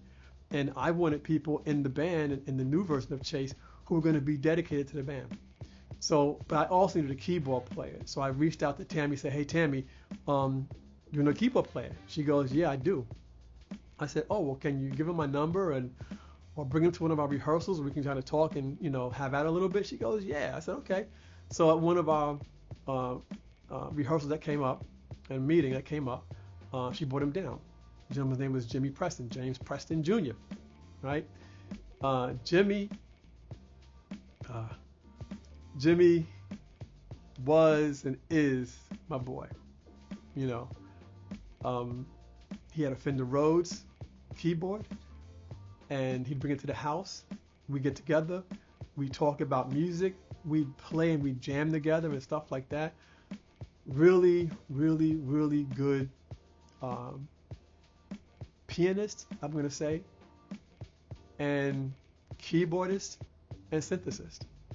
Listen to some of his stuff recently. He's doing orchestrations and stuff like that, and I was like, wow, Jim, like, damn, that sounds really good. I mean, just really good stuff. Grounded in pop, R&B, funk, and also something that I'm not grounded in, the gospel. He was grounded in gospel. I was not,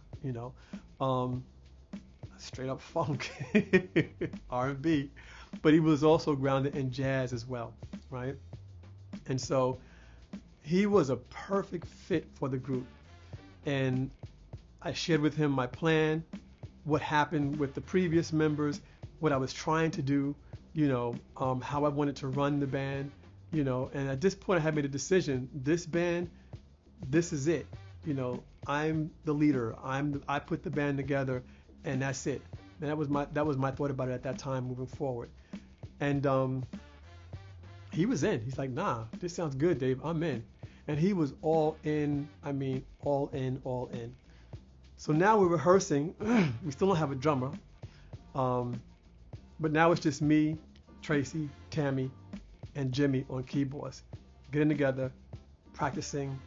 I'm showing the songs. I gave Jimmy copies of what you're gonna do for me, going off in regions for him to learn them. And then him and I get together and work on keyboards and bass parts and stuff. And then we get together with Tammy and Tracy, work on vocal parts. All the things that Wayne stepped us through are the things that I did with the new members, right? Because I knew that worked.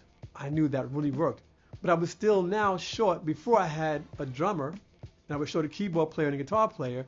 Now I have a keyboard player, but I'm short a drummer and a guitar player, right? So, it just gets better. So I'm working with them. All that's going good. We're learning the songs, getting it going pretty well. And I said, Tammy, I love you to death, but you're just not stepping up to the plate to sing and to really do these songs. She just wasn't. And so after several weeks and maybe a month or two, it wasn't working. And so what I began doing, I was talking to Jimmy. Now, Jimmy went to Adelphi University in Garden City, Long Island, right? He went to Adelphi, along with Chuck D and other folks like that from Adelphi. They all went to Adelphi. I spoke to Jimmy because I wanted to do a concert, a Chace concert at Adelphi. And Jimmy put me in touch with the head of RA. I don't remember now because those days are gone. I don't remember. But I believe his name was Tom LaBarbera. Tom was a really, really cool guy. And he thought the idea of a local band doing a concert in the auditorium would be a really cool thing to do. The only prerequisite was that, there had to be somebody in the band that attended the school. Wasn't me, because my college days were behind me at this point. I left college back in '83. That's the previous September. I didn't return back. Same for Tracy, but Jimmy attended Adelphi, and so did Tammy. She was going there as well, I believe. No, she was not. She was working. She was working full-time at A&S. So Tom said, great. Tom knew Jimmy, obviously, because I met Tom through Jimmy. So we began playing this concert, and take a look. These are just some of the pictures from the rehearsals up on the stage up at Adelphi. And I have this big dream in my head of Chace doing this big old concert. Now, mind you, all I had was me on bass, Jimmy on keyboards, Tracy, and Tammy, who was a weak singer, on lead vocals, right? I was like, how you gonna pull this off, Dave? I don't know. I guess I'll figure this out.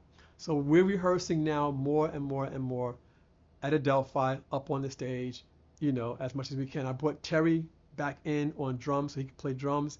He was coming to rehearsals, I'm putting it all together. Still had no guitar player, and we're just, I'm trying to make this concert work because I'm figuring that this concert could be really good. It would help Chace become more established, all that kind of stuff. And so we're rehearsing, but Tammy just really isn't coming together. So I finally had to say, look, if you don't show some kind of progress by XYZ amount of time, I gotta let you go, and XYZ amount of time came and went, so I had to let her go. When I let her go, her boyfriend called me, Eric, and I was like, yo, what are you calling me for, man? Like, I had to let her go. So he wanted to get together and just talk with me about why I let her go. I was like, all right, cool. So he came over to the house with me and Tracy. By this time, Tracy and I were still living together in my grandmother's basement. And he comes and he says, so why you let her go? Like, what happened? Now, I'm thinking, like, dude, want to fight. I'm like, yo, I ain't going to fight you because I let your girlfriend go out of my band, man. It ain't all that to me. It might be all that to you, but it ain't all that to me. And he just wanted to know why. So I told him the story. And he said, oh, really? I said, yeah. I said, Eric, I gave her all these opportunities. I said she wasn't practicing, man. She wasn't practicing. She wasn't working on stuff. She wasn't doing this. And I got this concert coming up in November. And here we are now in late October. Really, this was like now, late October, early November. The concert was on November 29th of 1984. And this was like Halloween or November 1st, somewhere around there at that time. And I says, I got this show. And at this point, I don't really have a competent lead singer who can handle this stuff. So I had to let her go. He goes, nah, Dave, you know what? That's fine. Don't worry about it. I was just curious as to what happened. I said, okay. I said, that's what happened, man. He goes, all right, cool. He said, look, I'm a mechanic. If you need any help, if you need a roadie, somebody to work on your cars, keep the band on the road, keep that stuff happening, I'm your man. Call me. Let me know. I was like, oh, dude, you don't know. Because Tracy and I had bombs galore. I mean, we had all kind of hoopties and bombs that we would buy and would break down and all kind of stuff, right? And we said, Eric, we're going to need help for this concert. We're going to need help carrying gear, drum sets, keyboards, amplifiers, all kind of stuff. And we're going to need the help. So yes, man, if you're going to make that offer, I'm going to take you up on it. No ifs, ands, or buts about it. It's all good. He said, nah, Dave, I got you. Just let me know when. Okay, cool. Eric turned out to be such an asset for Chace, but also such an asset for me and Tracy, helping us keep our cars on the road for years. I think up until the time we bought our first new car in 1989, and we met Eric in early November, late October of 1984. I'm talking 5 years. So he was such an asset, such a beautiful person at the same time. And I haven't seen him in a long time at this point. But the things that come to you when you begin to put these things together, I guess, is my deeper point. So now that Tammy was gone, now I'm short a lead singer, right? Like, oh my God. And I got this concert coming up on November 29th. What am I gonna do? Now the good thing about this, we other than going off, what you gonna do for me and reaching, all the other songs were cover songs from that time, from that era. You know, earliest songs from '82, Circles by Atlantic Starr, Sheila E. She Was a Glamorous Life. What's Love Got to Do It was a big hit in '84, obviously. Caribbean Queen was as well. So we did all these cover tunes, right? So I figured if I can get a singer in here who can hang with these cover songs, right, and just kind of get in and fit in, you know, I'll teach them what you're gonna do for me and going off, because chances are a singer's gonna already know those top 10 songs that we were playing anyway. So I'm in decent shape. So I'm thinking. So I turned to Jimmy. Jimmy, you know these singers, man? Because we ain't got nobody. And that's it. Tracy's a great singer, but Tracy is really background singer. Phenomenal background singer. And for those folks who may not know out there, phenomenal background singers are freaking priceless. Half the stuff that you heard on What You Gonna Do For Me and going off with Tracy's idea, harmony parts, singing parts coming together, yo, that part and going off, we're going off, like that little dissonant thing, that was Tracy. All right. So straight up, while she was not a strong lead vocalist, she was a hell of a background vocalist. I just needed to find somebody that could be a strong lead vocalist that I knew Tracy would just grab onto and begin to help mold and shape what Chace did at that time, right? Again, this is my thinking. So Jimmy said, yeah, I think I do know somebody. I was like, word? He goes, yeah, I know this girl. She lives in the dorms. You know, I can talk to her. I can't promise nothing today, but I said, nah, just talk to her, let her know, let her meet me, and I will turn on the Dave Knight charm and be like, please, please, please, please, please, please, please. If for no other reason, just for this one concert, this was one show, please, right? And so he did. So he brought down Wendy Renee Brown, right, from Harlem, Sugar Hill, Harlem, she would say at that time. And she'd come in and she sang. And when she sang, I was like, it's like Denise Williams. So now my brain's going, how does Denise Williams sing these damn power songs? Like, I don't know. Damn, but I like her. Like, she can sing. I love her voice, but she sounded so much like Denise Williams. That was my new conundrum. I want to put it in the band as the lead singer, but how do I now, you know, how does she sing? Because Denise Williams has this beautiful, high range, beautiful pitch, like songbird kind of voice, right? And that's what Wendy had. And Vicky was like this power belting, you know, do you realize, go, you know, all this stuff that we did back then. I knew that that wasn't the match for Wendy. But me and my naivete and my lack of experience, I tried to get Wendy to sing those damn songs like Vicky was. And how dumb of me. Like, it just wasn't really working. But she did the best that she can do, but it just really wasn't working. I should have taken a step back, look at those songs, and from what knowledge I had at that time, try to rearrange them, try to change keys, all different kind of things that I could have done to make those songs more palatable for her beautiful songbird voice. And I did that to a point. I'm going to play that a little bit later on in Reaching, so you'll hear Tracy and Wendy's harmonies in Reaching, and how I turned Reaching from this real funky, you know, grooving song to like a dance upbeat pop tune. And that wasn't the best decision either. So I was just like, pow, striking out, pow, left and right, thinking I'm doing, whoa. I brought drum machines in the mix because I didn't have a drummer still. So I brought a drum machine in the mix to record these songs over again.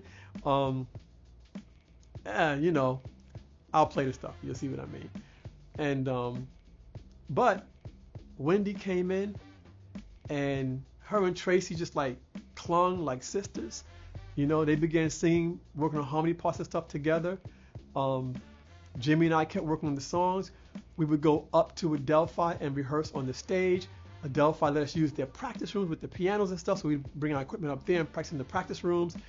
And we are now preparing for this concert, for this whole big concert. And in my mind, on some level, Chace is back. And it's a whole different direction. The first Chace, our direction was record deal, touring band, be out there as an elite band out there to the best of our ability. This band, the second version of Chace, was more like a local band, cover band. And that's not what I wanted. But I did want the original Chace to do more local gigs and stuff like that with our original songs and or with some cover stuff just for exposure, right? But they really never wanted to do that, so we never did. So I said, well, this is now my chance to do this, and let's do the cover song, let's do this concert at Adelphi University, and let's still work on going off, what you're going to do for me, and reaching. I'll rearrange as best as I know how to, not being a producer at that time, thinking I am, but not being one, right? And I can still shop a record deal around. I brought Wiley back in the mix. Look, I brought the band back together again, and was hoping that he would begin to bring those things around. So the concert actually went pretty damn good. It was like a 2-hour, like a 2-hour long concert, right? It went really, really good. There's some quick footage up there. I'll put up this quick footage. Take a look at the footage right quick, and you'll see some us coming on stage and stuff. I can't play a lot of the footage because I had this gentleman videotape it on VHS tape with his camcorder back then. He was getting into video production and television production, so he had a camcorder. And Chace was like his first project, taping, video recording the concert at Adelphi. He forgot one very important thing: to put a light on the top of his camera, so when the house lights went down, we came on stage and the energy's going, you can see all that because the house lights were up, but when the house lights went down, everything went dark and you could barely freaking see us for the rest of the concert. When I saw that tape, I was so pissed. Not only was that an issue, the audio was hard because the audio was all distorted. So, I mean, you just heard it, so it was just all distorted. I didn't play a lot of it because when the lights went out, it wasn't really much more to see because it was just dark up in there. But it gave you a flavor of what the show was like. And here are pictures, some more pictures of us rehearsing, being on stage. Wendy, Jimmy, me, Tracy. I have other musicians there now because now we're getting close to the concert date. So I began bringing other musicians like Bill White on guitar, Dominic Marcano on guitar as well, and Terry on drums, and Terrell. Wow, that's the first time I realized how close their names were. Terry on drums and Terrell Dixon on drums. Terrell was such a tight pocket drummer, and Terrell really became the drummer for Chace at the end of the day. He became the drummer for Chace for the new version of Chace, right? Terry was always busy doing stuff and doing gigs and doing shows and stuff, so he wasn't always available. Terrell was, right? So we pulled the concert off. We pulled the concert off, and we began doing other local shows and other concerts and stuff like that, and gigs and things of that nature. But the energy still wasn't the same as the original band. It was a contained unit, like the first band. Sure, we all self-contained unit, but I did not feel the same. I don't know what the word is, damn it. I can't say energy because the energy in Wendy and Jimmy and Tracy and me was like, yeah, let's do this. That was all there. The dedication was all still there, but there was something like missing, and I don't know really what it was. There was just something missing, and maybe it could have been there if I had a dedicated guitar player there. Maybe that could have been it. I honestly don't know. I mean, I just really don't know. But that version of Chace stayed together from 1984 to like 87. And then, but what was good about it, I began doing other things, other production stuff and producing other people. And I got this gig producing Fonda Rae, writing a ballad for her. This ballad called Why Pretend. That's another story for another episode, which I definitely would plan to get into. But in that, what I began to realize is that Jimmy and I could become like another LA and Babyface, and or Jimmy Jam, Terry Lewis, and or Nile Rodgers and Bernard Edwards, a production team.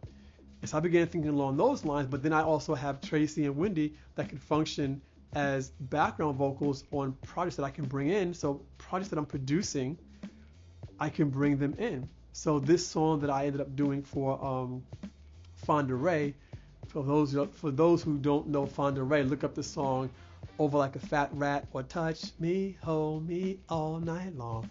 Look up those songs and you'll know who Fonda Ray is, right? And those were her two pretty big hits back in, I think, 82, 81, 82, somewhere around there. So I wrote this ballad for her. And when I get to the other episode for this song, Why Pretend, you'll hear the ballad. Beautiful ballad. Not because I wrote it, because it just happens to be a beautiful ballad, but the music on it, all the music is just me and Jimmy and a drum machine. And that's it. And we built this whole track with orchestration, with all these synths and stuff. So I'm thinking different now. I had this other song that I wrote at this time called Visions that I wrote in '85. I actually called up Vicky and asked her if she wouldn't mind coming in and programming the drums on that, and she did that for me. You know, as time went on, I stayed in touch, even though I had the second Chase together. As time went on, I stayed in touch with Randy, and Vicky. Randy Gregory, the drummer, he and I stay in touch. We have been in touch for all this time for the most part. He relocated down south, you know, but we stayed in touch all this time. We text back and forth. We got on phone calls. We had a phone call, I think, last year that we hadn't laughed that hard together in a long time. And this was a conversation about Chace, and we were just cracking up and having such a good time, right? Vicky now lives in Canada. She lives in northwest Canada, like right above Washington State. She's up there, and she has this really nice studio in her apartment up there, and she's putting together like really good stuff on keyboards and synthesizers, sound effects for movies and things like that she's working on, and she's doing good. My cousin Randy's out in Long Island with his guitar. He has a recording studio as well, and he built a nice studio and made a living as a recording studio owner and engineer as well. He has actually played guitar on songs that I did. The song that Right on Time from episode number 2, I believe, we did Right on Time. Tracy and I did Right on Time over again in 2016. Randy played guitar on it. I'm releasing a song next year called The Awakening. He played guitar on that as well. So I remain in touch. Randy Batiste, my cousin, I went to his wedding back in '94, I believe it was. And of course, my uncle AJ, his dad, when he passed away, I went to ceremony for that as well. He called me, let me know when his mom passed away, because again, these were family members. His sister and different people in his family have passed away. My other cousins, as well. So we've been in touch on that level. So it's different. But with all that, inside of me, the angst of what happened that night has still been in me, you know? And even though I love the three of them, you know, like brothers and a sister, you know, I don't hold anything against them. But that energy from that night and the anger that I never expressed that night, the betrayal that I felt from that night, all those things traveled with me from that night in January up until May of this year. You heard me. May of 2023. May 17th to be exact. And I was putting together the songs for the last episode, for episode 3. And I'm sitting here listening to the songs, the production, the whole thing, and my body just unleashed anger, heartbreak, fear, betrayal, all the things that I felt from that night, that I had pushed down from that night. All that stuff came up as I'm listening to What You're Gonna Do For Me and going off. And the more I listen to the songs, and the more I listen to Vicky singing, and my bass playing, and Randy on drums, and the background vocal of me, Tracy, and Vicky, and Randy on the guitar, and the more I listen with my headphones on and sitting here, I'm pounding on my desk, just pounding on my desk, and just uncontrollably crying. Just like uncontrollably crying.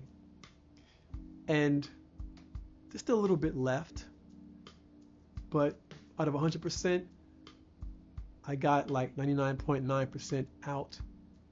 And that's what I should have done back in 1984.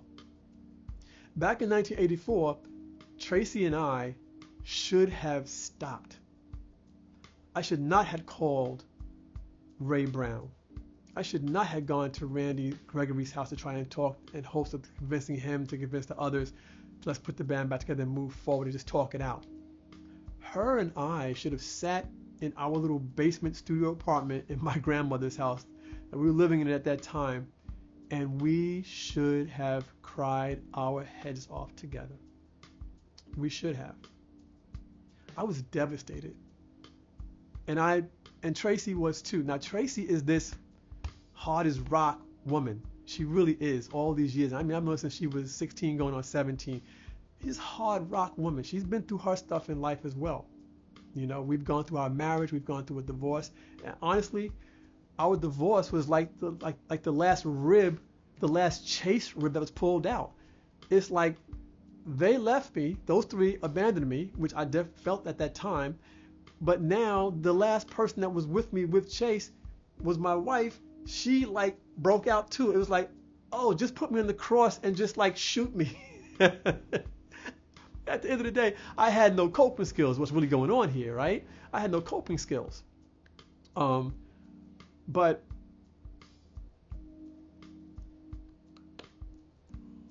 what do you do with that? Like, what do you do with that? So it felt like the whole Chace thing just kind of and dust, and I was all in the dust, is how I felt. Those three broke out. Tracy broke out.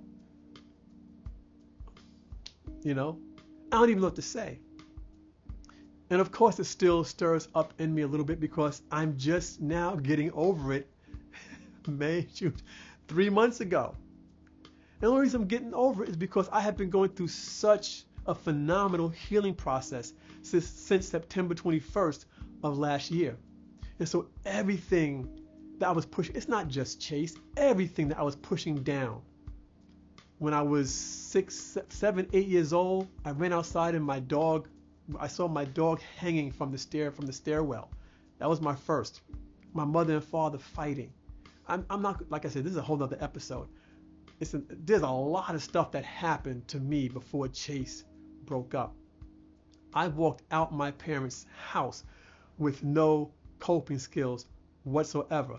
And I know you, all y'all listening out there, I know many of y'all did too, right? I have no regrets. I have no regrets. My life in the big picture is phenomenal. And as much as I can, I'm going to keep it moving forward phenomenal. I think I have a phenomenal future ahead of me. I personally feel that my future ahead of me, unless something unforeseen comes up, I personally feel that my future ahead of me is going to be more phenomenal than Chace would have ever been. That's how I feel now. Not because of them or the music, but because of the music industry of today. I was in so much pain from Chace. And contacting Ray Brown, getting together with Michelle and Terry, And then getting together with Jimmy and Wendy and trying to keep moving forward was not the thing to do. It was not the thing to do. The adverse effects that has had on me by not allowing myself to grieve the death of my band was tremendous. It has affected my life, especially my music career, on so many levels. Come on, so many levels. It really has. Not anymore. It's out, and I'm still tweaking it. I'm still getting it out.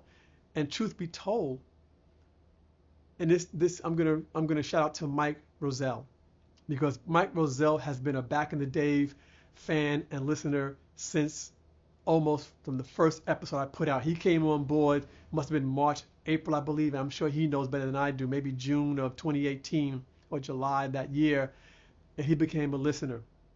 And he would always hear me talk about my band Chace, my band Chace, my band Chace, all the time. And I said, one of these days, I'm going to do a podcast episode on my band Chace. One of these days, I'm going to do a podcast. One of these days. And I never did it. I couldn't do it because I was still in so much pain that I couldn't do it. I didn't trust what I would say. So after I had that emotional release, I took a moment and I sat down and I crafted a text message. The first one that I sent to Wendy. I said, Wendy, I'm going through some real heavy stuff in my life right now, some heavy changes in my life right now, and a heavy healing process right now. And I'm realizing that I was extremely angry for a long time, and I didn't know, right? Whatever I did to you back during those days when the second Chace was together from 1984 until 1987, 88, when Tracy got pregnant with Rhea, we kind of began to just disband, and I began to take on different ideas of just being an independent producer. Whatever I did to you back in those days that may have hurt you, because Wendy and I became extremely good friends, like brother and sister, and we lock horns, we get into arguments. And I know I was saying stuff to her back in those days that hurt her. You know what, Dave? You know what? F you. F you too, Wen. Bye. But we always came back together like brother and sister, and the love was always there. So I said to her, whatever I did to you back in those days that may have hurt you, whatever I may have said that may have hurt you, I'm so, so sorry. Because I did not know that I was carrying so much anger and so much rage. I had no clue, right? I texted that to her. She wrote back, "You're my brother. I love you so much. No problem. I got you." I'm like, cool. Next, I went to Tracy. Tracy, hey, I'm realizing that I was so angry, so mad for so many years, and this goes back before Chace was even together, that I was. Had no clue, did not know. Whatever I did to you that wasn't cool, whatever I said to you that wasn't cool during Chace 1 and Chace 2, and whatever I did to you during our marriage that prompted you to walk out and end our marriage, I'm sorry for that too. I didn't know. Now, both her and I had our issues. She had her set of issues, I had mine, and that's another whole pot of tea, obviously. But I wanted her to know straight up that my mindset is different now because, hey, I'm going through this heavy stuff, heavy emotional stuff, right? I sent a text to Randy Gregory, the drummer, saying the same thing to him. I sent a text to Jimmy saying the same thing. Both of them said, nah, man, we're good. Like, Randy was like, nah, Dave, I'm good. He doesn't do anything to me. Jimmy, yo, That's deep. I sent it to Vicky as well, saying the same thing to Vicky, and Vicky said, "Wow, Randy, Gregory, Vicky, and Jimmy, the three of them, their replies all said, 'Wow, okay,' like, what's up?" I'm like, I'm just going through some serious healing stuff, and I just want you guys to know that I love you. I love you guys, despite what happened with Chace in the past, stuff like that. I love you guys to the end of the world. And I'm so sorry if I ever did anything to you to hurt you, to upset you, because that's not who I am. That's not who I want to be. That's not who I thought I was back in those days, but I was. And I ain't too proud to admit it. Just plain and simple. I sent one to my cousin Randy. I hit send. I put my phone down, never heard back from him, and it didn't send. So now, with my new way of thinking, a new way of being, I said, well, there's a reason for that, so I didn't send it. I didn't let it go. I know he's going through some stuff in his life at that time as well, so obviously it wasn't meant to send, so I didn't send it to him, and at some point, I will catch up with him and say, hey, man, and give him the same message. So now I have inner peace when it comes to Chace, as I named this episode Inner Peace. Now I have inner peace. So much so, this episode should have been released last month, but the reason why it's being released now, is because I lost all interest in doing it. Where when I first began doing it, I was excited. Like back in, when was it, February, March, when I began doing this whole 4-part series of this. I was like, yeah, I'm gonna get in here and tell the story. It's gonna be good. And play the music. I'm gonna get detailed with it. It's gonna be great. All this kind of stuff. Well, once I had that big release, that big block in May, all interest just like, whoosh. I have no interest in Chace on that level anymore. It's just, I'm at peace with it. It took 40 years, but I'm at peace with it. Better late than never. Continue to help my body to heal. And so I put it out. I continued on and did this episode because I just wanted to finish it. I wanted to get it done, and I wanted the story from my perspective to just be documented. So as my life and as my career grows, and as, God willing, my fan base gets bigger and bigger, and we're out there doing more things and having more fun with all the people out there, hopefully around the world. Y'all need to pray for me for that kind of stuff as well, because I really want this to happen. As those people begin to go to the website or listen to iTunes and stuff like that, they hear the story, they'll know where I came from. And it's my history, my family's history, all that kind of stuff as well. So I think it's kind of good to do. Right now, I'm a nobody. Well, not to me, but to the rest of the world. But hopefully that'll end in its due time when that time comes, and I keep moving forward. But Chace as a whole is flushed out of my system overall for the most part. Again, there's still a couple little pings and pops going on, but out of my system for the most part. I plan to put out some of the music over the next year. Going into next year, I'm going to put some of the music. I'm going to do some of the songs over again, but not trying to capture Chace just because they're good songs.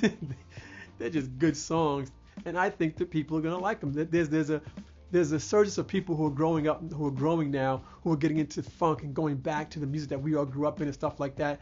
And these songs are songs that were written back at that time. They're authentic. They are songs that were written back at that time, and I want to put them out.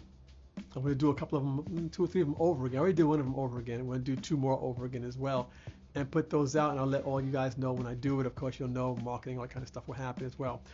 But for now, as promised, what I'd like to do is I'm going to play Reachin' from the second band with Tracy and Wendy doing the vocals together. I felt and Wendy also felt, she agreed that it was the strongest way, it was the strongest song because I was forcing her to do something that was out of her realm, like it's like asking Denise Williams, who's a phenomenal singer, right? Major artist on her own right. It was like I was asking Denise Williams to sing Chaka Khan. Chaka Khan is a power singer, she's a power singer. And it does not make Denise Williams a weak singer because we all know Denise Williams is the bomb, right? But you can't ask Chaka Khan to sing Silly. You can't ask Chaka Khan to sing Free because Chaka Khan can't sing Free the way Denise Williams sang Free. Period. End of story. So it ain't about one better than the other. It was about me and my lack of experience at the age of 21 trying to force a Denise Williams vocalist to sing like Chaka Khan. What I should have done, which would have been better for me in many ways, was to scrap those songs that I did with Chace and just sit down and write new songs for Wendy's voice. That's what I should have done. And then it would have taken on a whole different dynamic. I could have brought Jimmy in. Hey, Jim, sit down. This is the song. Check this out. All right. Oh, I got this. Yo, Wendy, come on. I got this song that I wrote. Jimmy and I sitting over here working it out and stuff like that. Come in and let's hear you on these vocals. I didn't do that. My lack of experience, my desperation of wanting to put the first Chace back together, that I threw the weight of that first Chace onto the second Chace, and I should have never done that. And all along, Tracy would say, she's not Vicky. I know that, but I can make the song, a little like this, a little like that, so that Wendy can do it. No.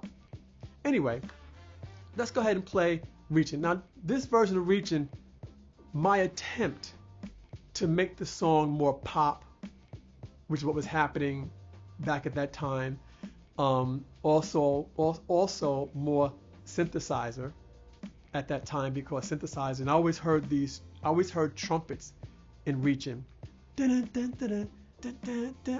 These trumpet horn blasts, I always heard that in Reaching. And what I did with this version, I actually substituted. Jimmy had a Roland Juno 5 synthesizer, and I programmed it, and we hit these stabs and stuff in the song. It's like horns, right? Sucked. I still hear that in my head to do it, but in a different way now. But sucked. So to me, this version of Reaching sucks.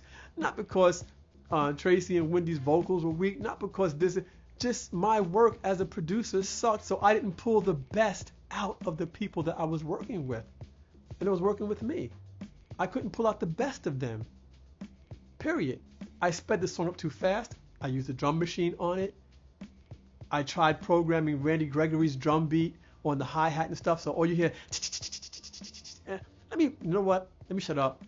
Let me just play the damn, and if Wendy's listening to this, Wendy's going, just play the damn song, Dave. So, I'm going to do that, Wen. I'm going to play the damn song. Here you go. Reaching.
So that was it.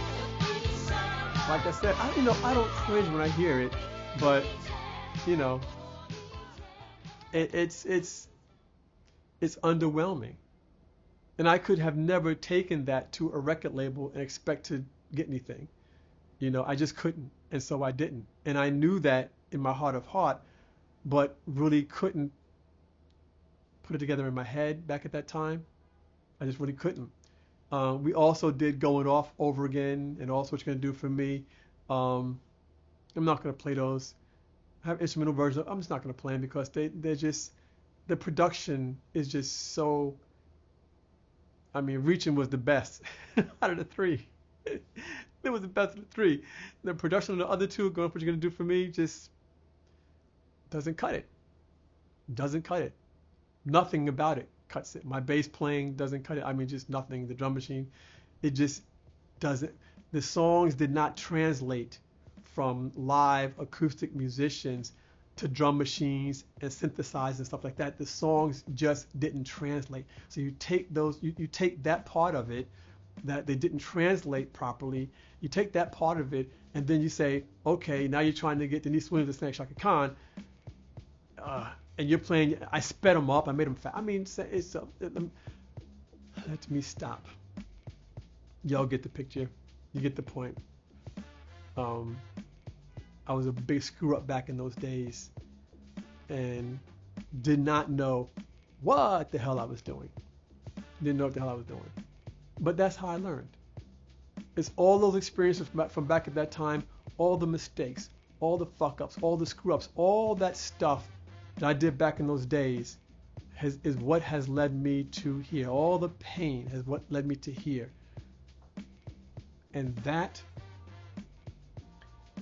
I ain't trading that for jack shit.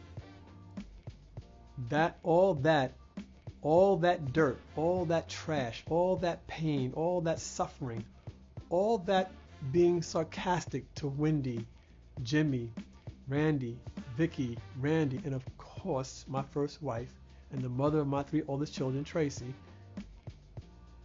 Yo, I was just like and laughing and joking and having a good time. Unbelievable, right? But that David Knight, if it wasn't for that David Knight and all the David Knights that came before that David Knight, this David Knight wouldn't be here. And I like this David Knight a lot. A lot. Okay? Especially where I'm going moving forward at this point. So Chace Pain is gone, and we'll see how the future turns out with all the new songs I'm working on, all the new stuff that's happening now. We're going to see. But I think for right now, that's it. That is the story of my band Chace. And it feels good to get it out. I am glad I'm done with it. I am very happy, pat myself on the back. I'm very happy that I completed it because I almost didn't. And you folks don't know her yet, but I want to thank Chanika for keeping her foot on my neck to get it done. When you folks meet her, you're going to meet a beautiful young lady who is helping me tremendously with music and projects and all that I'm trying to do. And it feels so good to have somebody working alongside with me who believes in me and what I'm trying to do as much as I believe in her.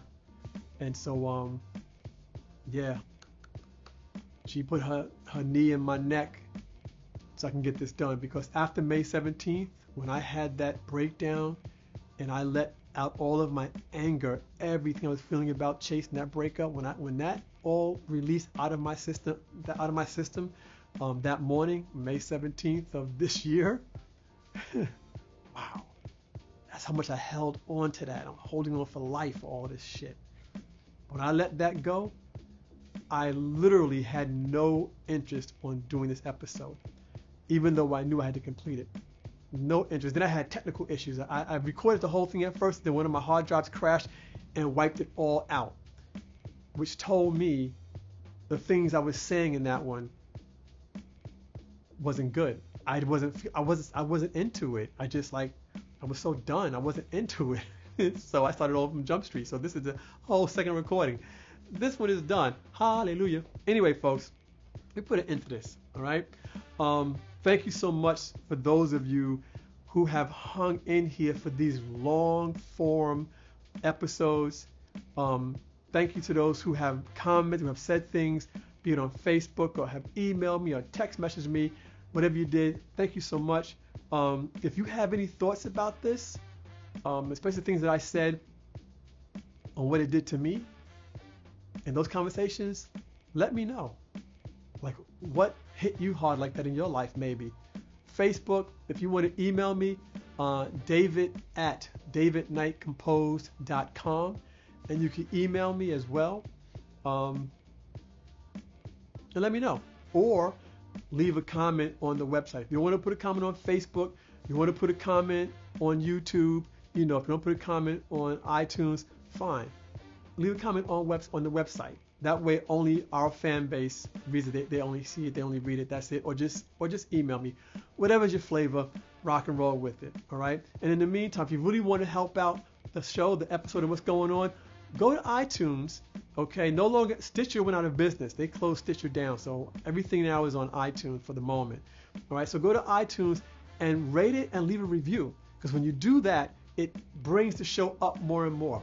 Okay, and more people see it, and it will help me to expose back in the day stuff, our generation, music from that time, and of course my music, health, wellness, all those things. As we move forward, putting this stuff together, it'll bring more and more people into the loop as well. Okay, because it's not going to be just about music, and all that kind of stuff. It's going to be about a lot more stuff. And then the music is going to be a byproduct from it. Okay, so thank you so much for listening. For those of you who listened to all 4 episodes in their entirety, thank you so much. I know Mike Roselle is one of them because he's a superty duperty fan. Thank you so much. I may take some downtime so I can just kind of exhale and deal with some other things I'm dealing with in terms of health and getting my health and stuff better and better. I am in automatic healing mode right now, and it feels really great, but there's still some stuff going on from all those years of panic, anxiety, and all those years of cortisol and adrenaline just, reeking through my body. So I'll deal with those things and continue to heal. But I will still be on Facebook, engaging and all that kind of stuff, and, putting out little bits and pieces of other things here and there, all right? So until then, as my grandmother would say, keep on living. Night out.